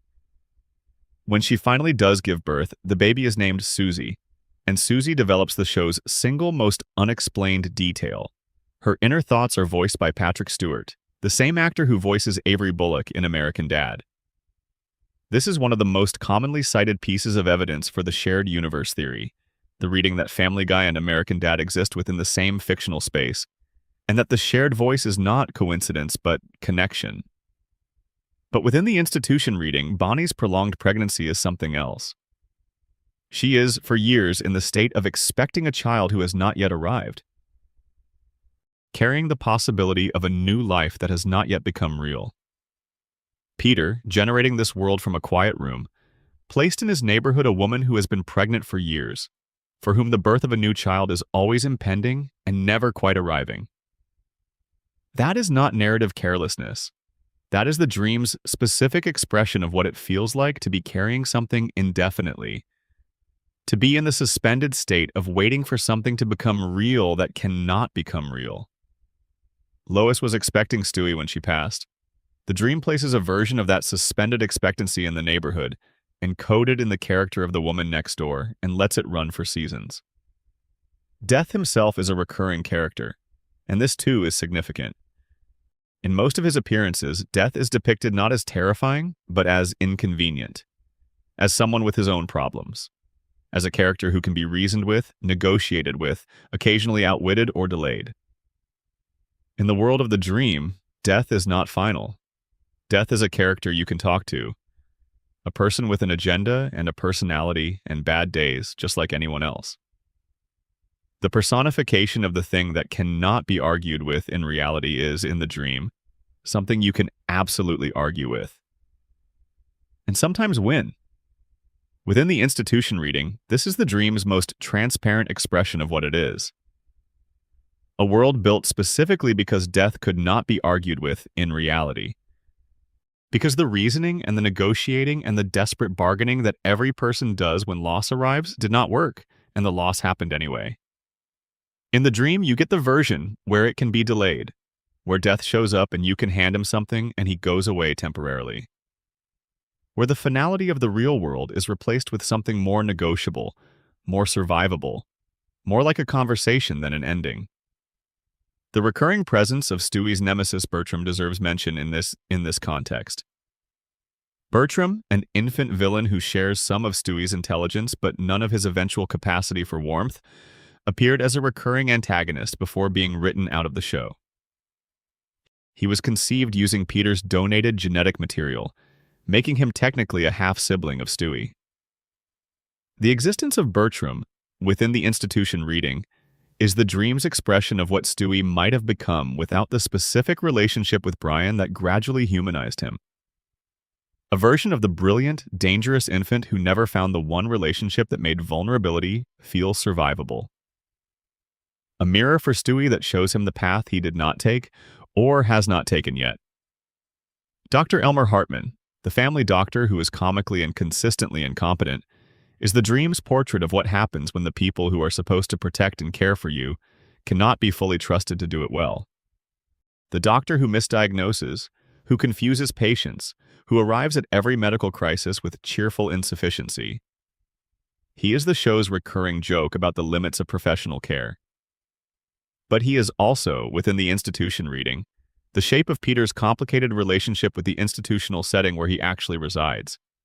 The caregivers who are present and well-meaning and not quite equipped to reach the person they are trying to help. The professional warmth that cannot substitute for the real connection that has been lost. Section 17. The show inside the show. Brian wrote this, Peter dreamed it, Stewie perceived it. One of the most interesting structural features of the fan theory landscape around Family Guy is that the three most compelling large-scale readings of the show are not mutually exclusive. They layer. They nest inside each other. And when you look at all three simultaneously, something genuinely remarkable comes into focus. The institution theory says Peter is generating the world from grief, and the dream is his survival mechanism. The authorship theory says Brian is writing the show as a novel, and the escalating dysfunction of the later seasons reflects his own deterioration as a writer and a person. The infant perception theory says the show is Stewie's experience of the world around him, rendered literal by the storytelling conceit of an animated sitcom. These three readings coexist without contradiction because they are operating at different levels of the same structure. At the outermost level, Peter is dreaming. This is the grief framework. The entire world is Peter's constructed reality, populated with versions of the people he lost and the people who have been present in his actual life. This is the load-bearing theory. Everything else sits inside it. Inside Peter's dream, Brian is writing. This is the authorship layer. Within the constructed world that Peter has built, Brian is the part of Peter that is still intellectually functional, and that part has found an outlet in writing. The novel Brian cannot finish in the early seasons is the world Peter cannot quite stabilize. As Brian the writer deteriorates across the later seasons, the world he is writing within the dream deteriorates alongside him. The characters become more extreme, less consistent, less warm. Not because the dream itself is failing, but because the part of Peter that is managing the dream through Brian's authorial function is increasingly compromised. And inside Brian's novel, Stewie perceives. This is the infant cognition layer. The character who experiences the world most freshly, most immediately, most without the protective mediation of established narrative, is the baby. Everything that happens in the show passes through the perceptual filter of the youngest mind in the household. The absurdity, the temporal disorder, the way the world does not follow ordinary rules. All of this is consistent with how an infant actually processes reality. Raw, unmediated, richly experienced, but not yet organized into coherent meaning. The infant making a story out of everything. When you hold all three simultaneously, the structure of Family Guy becomes something genuinely beautiful in its sadness. A grieving man dreams a world. Within that world, the intelligent part of himself writes a story about the family he has lost. Within that story, the child he never got to meet perceives everything with the specific freshness of a mind that has not yet built walls between itself and the world. And the result is loud and chaotic and frequently cruel and occasionally illuminated by moments of real warmth that break through all three layers at once and land somewhere completely undefended. The episodes that the fan community most consistently identifies as the best of the series, the ones from the early seasons that still hold up, the occasional later episode that feels genuinely different from the ones around it, are the episodes where all three layers are functioning well simultaneously, where the dream is being carefully tended, where Brian the author is writing with some honesty and some craft, where Stewie the perceiver is receiving the world with his full infant intensity and making it strange and funny and true. When those three things align, the show is something remarkable. When they fall out of alignment, when the dream phrase and Brian stops caring, and Stewie is used only for jokes, the show becomes what the later seasons mostly are. Still present, still running, but no longer quite alive in the same way. Section 18. What the animation changes mean. The dream becoming less vivid. There is a detail about Family Guy that gets discussed frequently in production terms and almost never in theoretical ones, and it is the way the show's animation style has changed across its run. The early seasons had a specific visual quality: looser lines, more expressive movement, characters that felt physically present in a way that was rough-edged and alive. The animation of those first three seasons, particularly the work done by Rough Draft Studios, had a kind of energy to it that the show's later visual style has never fully replicated. When the show returned from cancellation in 2005 for its fourth season, the animation had already changed. Cleaner outlines, stiffer movement, a more polished and more consistent look that had somehow lost something in the process of becoming more technically correct. And the animation continued to evolve across subsequent seasons, becoming in some periods more fluid and in others more rigid, processed through different studios in different countries, arriving at a visual register that is competent without being particularly alive. The production explanation for this is straightforward. Different animation studios handle different seasons. Budget changes affect what is possible. The industry as a whole has shifted toward digital methods that produce different results than the hand-drawn approaches of the earlier years. All of this is true, and all of it accounts for what happened technically, but the theoretical reading has something different to say about it. If the show is a dream, if what you are watching is the constructed interior world of a grieving man, then the animation quality is the quality of the dream itself. And dreams, as anyone who has experienced them knows, are not uniformly vivid. The earliest, most urgent dreams, the ones that arise closest to the traumatic event, tend to be the most intensely realized, the most detailed, the most emotionally immediate. The people in them feel the most present, move the most naturally, occupy space with the most convincing solidity. As time passes and the dream recurs, it becomes slightly less exact. The faces in it are slightly less precise. The voices are slightly less particular. The textures are slightly more generalized. The world is still recognizable, still functional as a world, but something of its early vividness has drained away. Not because the grief has diminished, but because any sustained effort, including the effort of maintaining an elaborate imaginary world, encounters the ordinary fatigue of duration. The animation changes in Family Guy are, within the institution reading, the visual record of a dream growing slightly less vivid across the years. The early seasons are the dream at its most freshly built, when the people in it still carried the full quality of what they had actually been. The middle seasons are the dream settling into its established form, competent and consistent, but no longer surprising. The later seasons are the dream as a practiced routine, running on familiarity and momentum, still serving its protective function but no longer quite sustaining the same quality of presence it once had. The moments in the later seasons when the animation becomes briefly more expressive, more dynamic, more alive, are the moments when the dream briefly recovers its early intensity. When the grief surges close to the surface and the constructed world responds by becoming more detailed, more immediate, more precisely realized. These moments tend to coincide with the episodes that fans identify as the most emotionally affecting of the later seasons. The correlation is not coincidental. The visual intensity is the emotional intensity. They come from the same place. Section 19. The recurring structure of forgiveness. Why episodes end where they begin.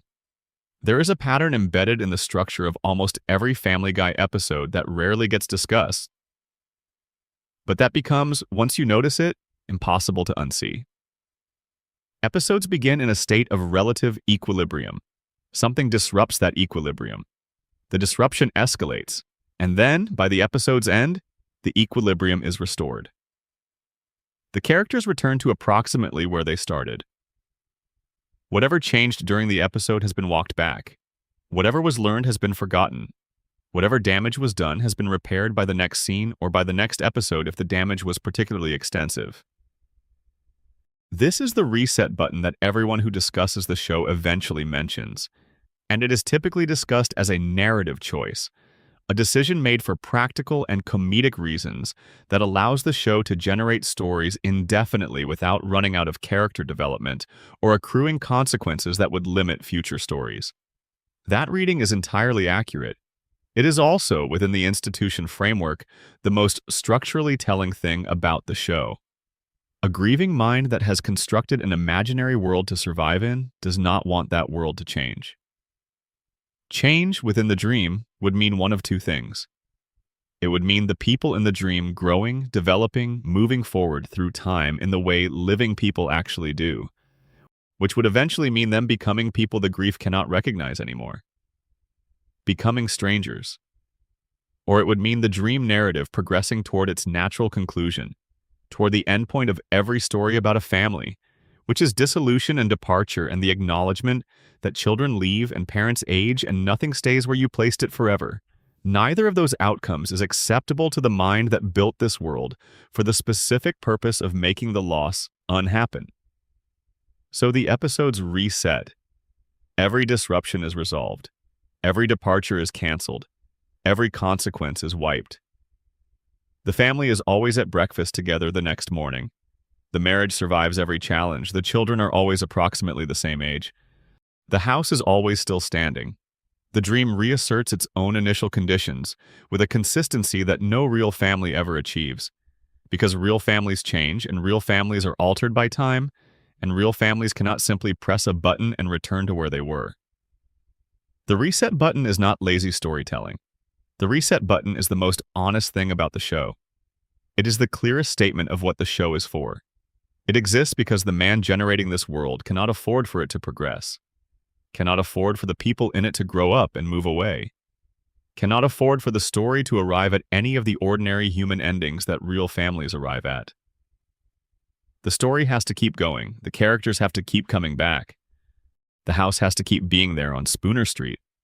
Because the moment it stops, the moment the dream resolves into something finished, the quiet room is all that remains.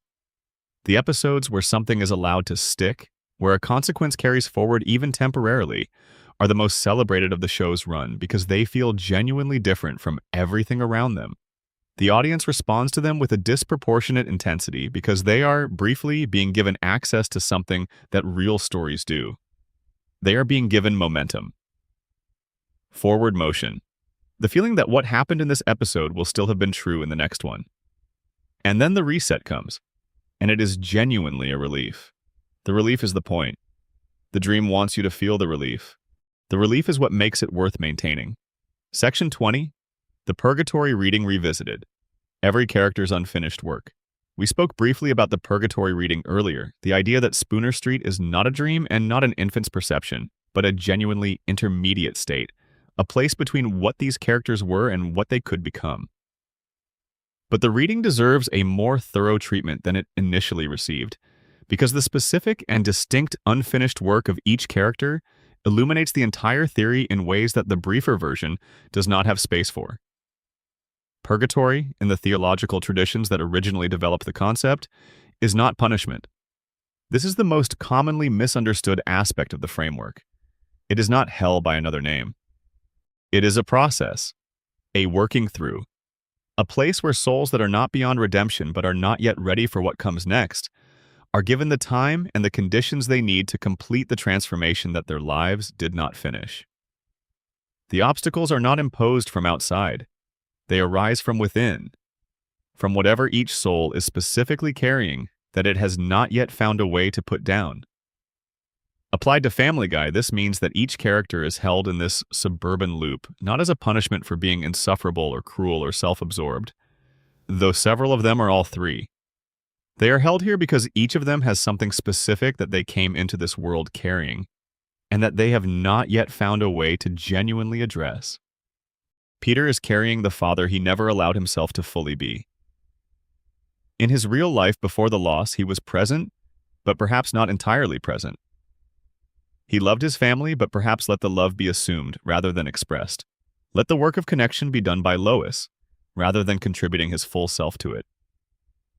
The Purgatory is showing him, episode after episode, all the ways that incomplete love manifests. All the ways that a father who is physically present but emotionally partial leaves gaps in his children that they spend their whole lives trying to fill.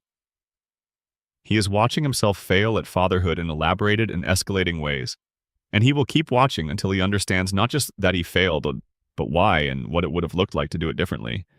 Stewie is carrying the vulnerability he refuses.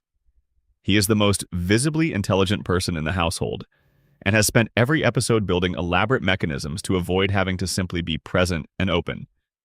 The Purgatory is giving him a friendship with Brian, one genuine and tender relationship, and showing him again and again that the relationship survives his worst behavior, that Brian returns even after Stewie has done something genuinely difficult, that being known does not mean being destroyed. He is being given every possible piece of evidence that he can lower the armor. He has not yet fully believed it. So the episodes continue. Brian is carrying the person he meant to be. Every early episode shows flashes of that person, the genuine intellectual, the loyal friend, the careful observer of the world who uses that observation to help rather than to judge. And every middle and late episode shows the accumulation of small departures from that person, the ways in which the long years of heavy drinking and self-deception and choosing comfort over honesty have taken him further and further from what he originally was. The Purgatory is holding him in a situation where the gap between who he is and who he was is always visible if he will look at it. He has to learn to look at it without immediately finding someone else to blame for it. He has not yet managed that consistently. So the episodes continue. Lois is carrying the stillness she refuses.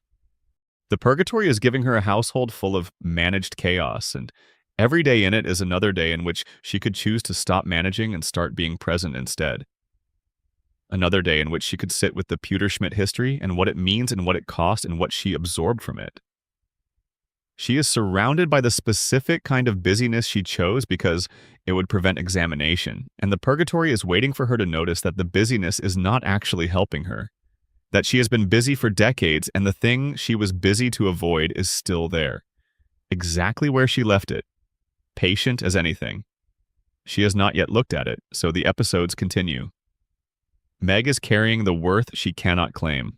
She is the most straightforwardly good person in the household, the most genuinely oriented toward the well-being of others, the most capable of real love without conditions. And she cannot hold that knowledge steadily. Every time she gets close to it, she releases it and returns to the role of absorbing everyone else's pain. The Purgatory is giving her family after family of episodes, in which she has the opportunity to refuse that role and stay refused. She has not yet managed to hold it.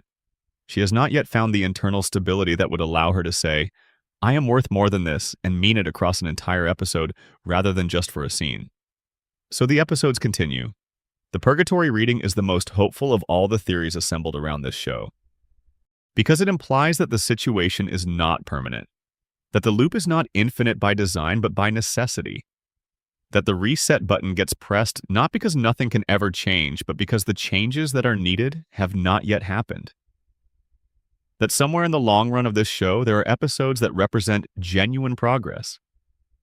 Moments where a character moves closer to the thing they are here to understand. And that the cumulative weight of all those moments, even scattered across decades of reset and recurrence, is building towards something. What that something looks like is not specified. The theological framework suggests a kind of completion, a readiness, of becoming fully what you were always capable of being. Whether that means Meg finally, permanently choosing herself, whether it means Peter finding a way to say the real names of the people he lost, whether it means Stewie putting the plan down and just sitting with someone he loves in the ordinary quiet of a Tuesday afternoon. Whatever it looks like, it is what the dream is waiting for, what the loop is working toward, what all the noise and chaos and cruelty and occasional heartbreaking warmth of 25 years of episodes has been in service of. The show will know when it has arrived, and until then, it continues. The reset button is pressed. The family wakes up at the breakfast table. Peter says something. Lois sighs. The dog makes a dry remark. And somewhere in a quiet room, a man keeps doing the only thing he knows how to do, which is keep them alive in the only place left where that is still possible. Final section. Pulling it all together, Shaan. The show that has always known. There is something worth sitting with as we reach the end of this particular journey through the Griffin household. And it is this. The show, in occasional and unplanned and probably unconscious ways, has always been aware of all of it. Not the specific theories, not the carefully assembled fan readings or the Reddit posts, but the emotional truth underneath them.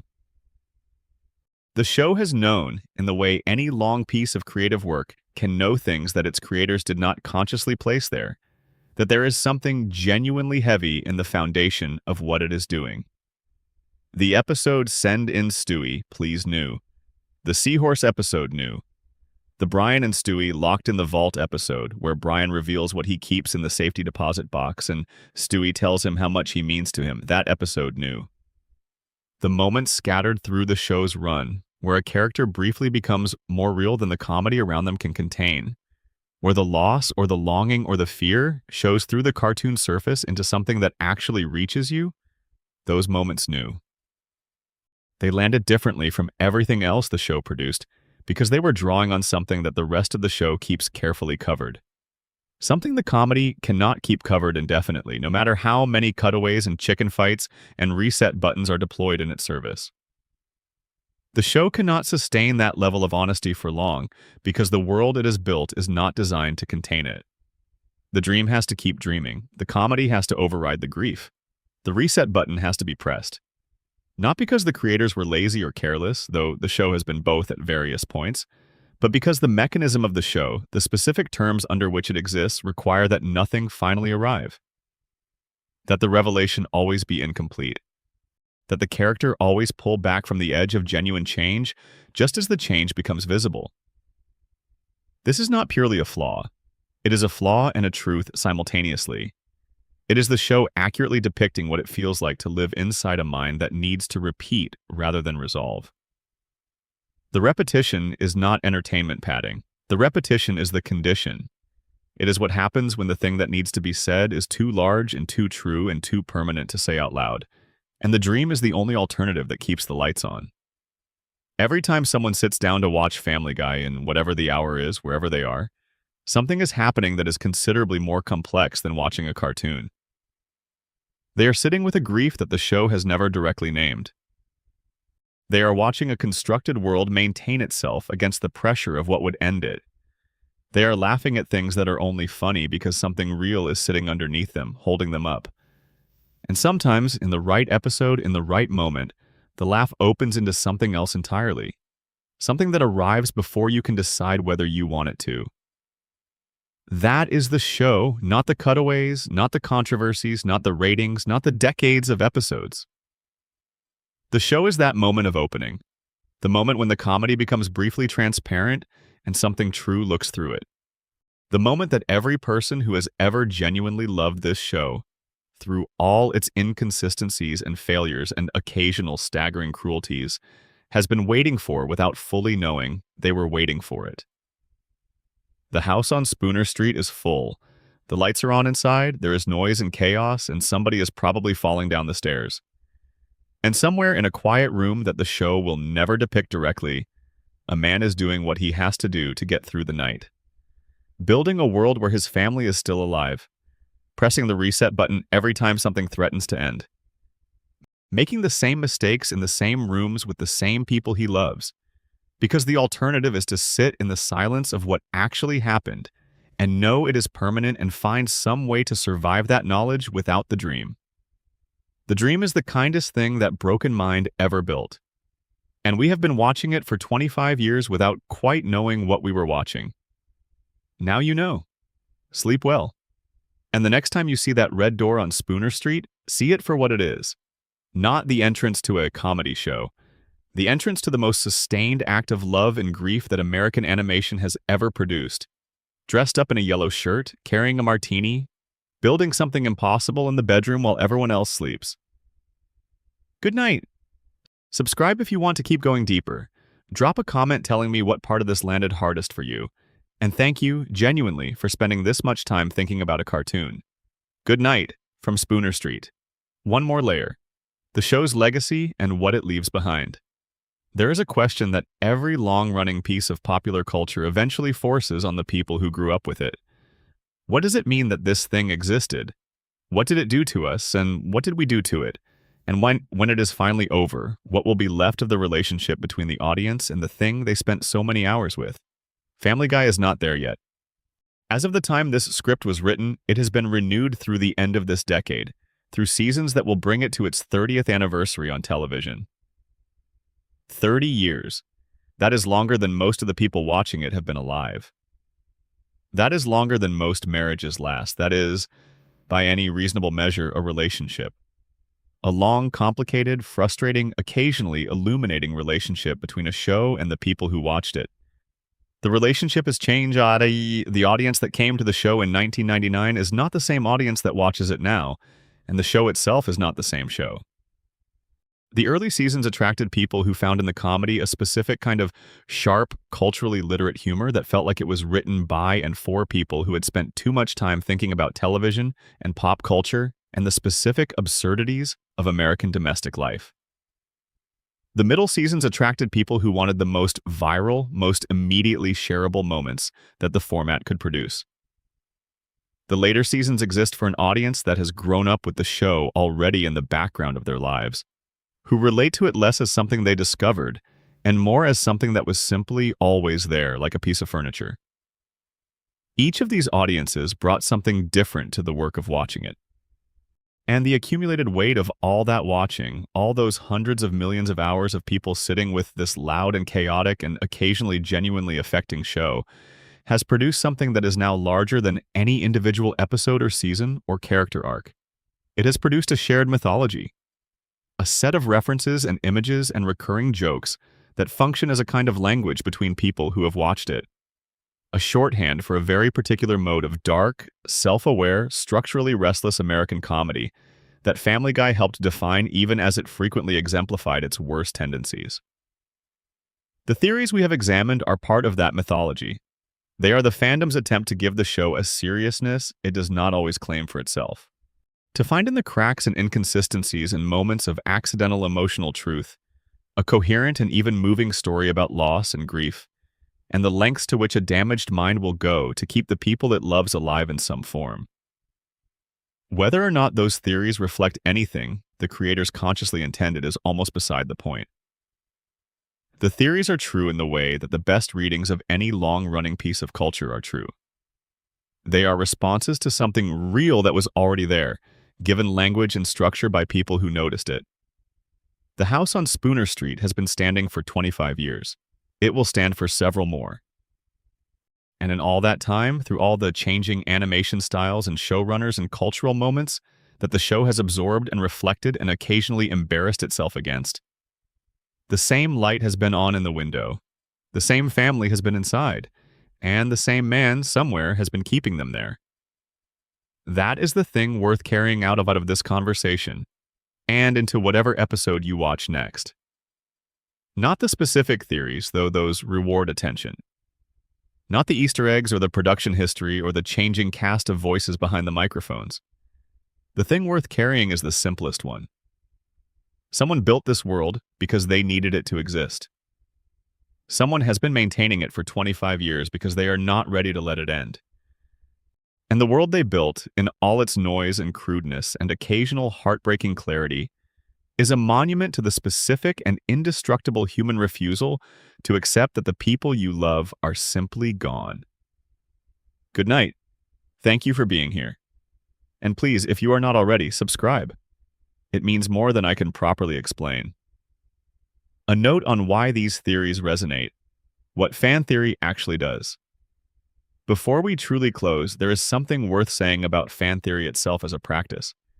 Because we have spent this entire video inside the frameworks that fans built around Family Guy, and it is worth pausing to ask why those frameworks exist, why people build them, and why they spread the way they do through communities of people who care enough about a piece of popular culture to spend serious time thinking about it. Fan theory is not escapism. That is probably the most common mischaracterization of the practice. People who construct and engage with elaborate readings of their favorite shows are not running away from their lives into a fictional world where things are simpler. They are doing the exact opposite. They are using the distance that fiction provides to approach things that are genuinely difficult to approach directly. Grief, family dysfunction.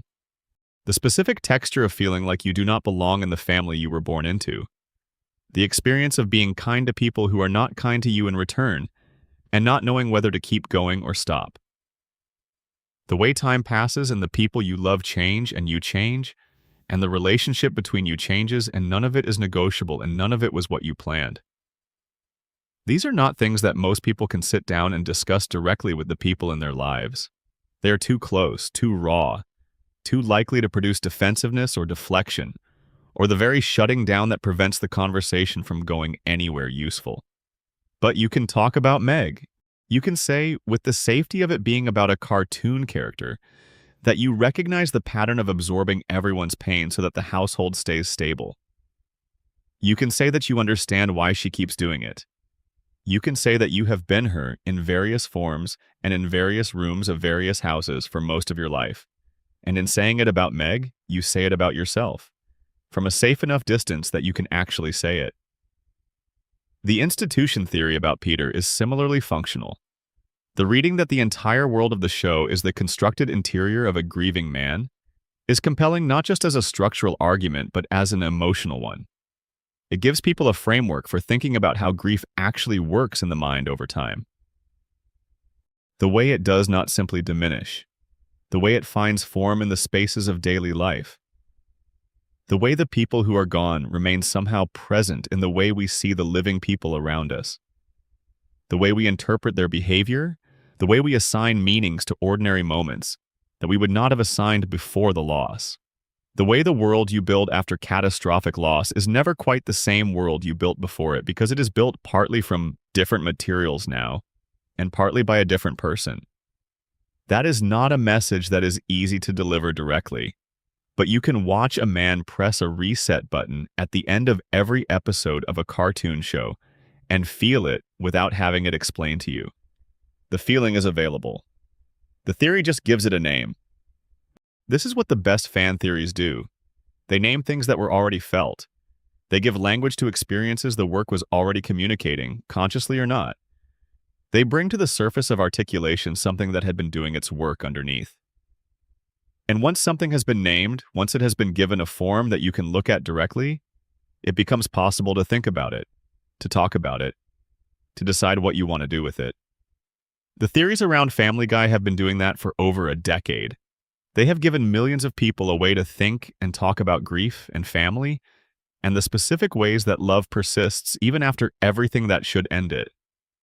Through a cartoon about a fat man and his dog and his improbable children and his neighbors, through the most unlikely possible vehicle. But then, the most important things usually arrive through the most unlikely vehicles.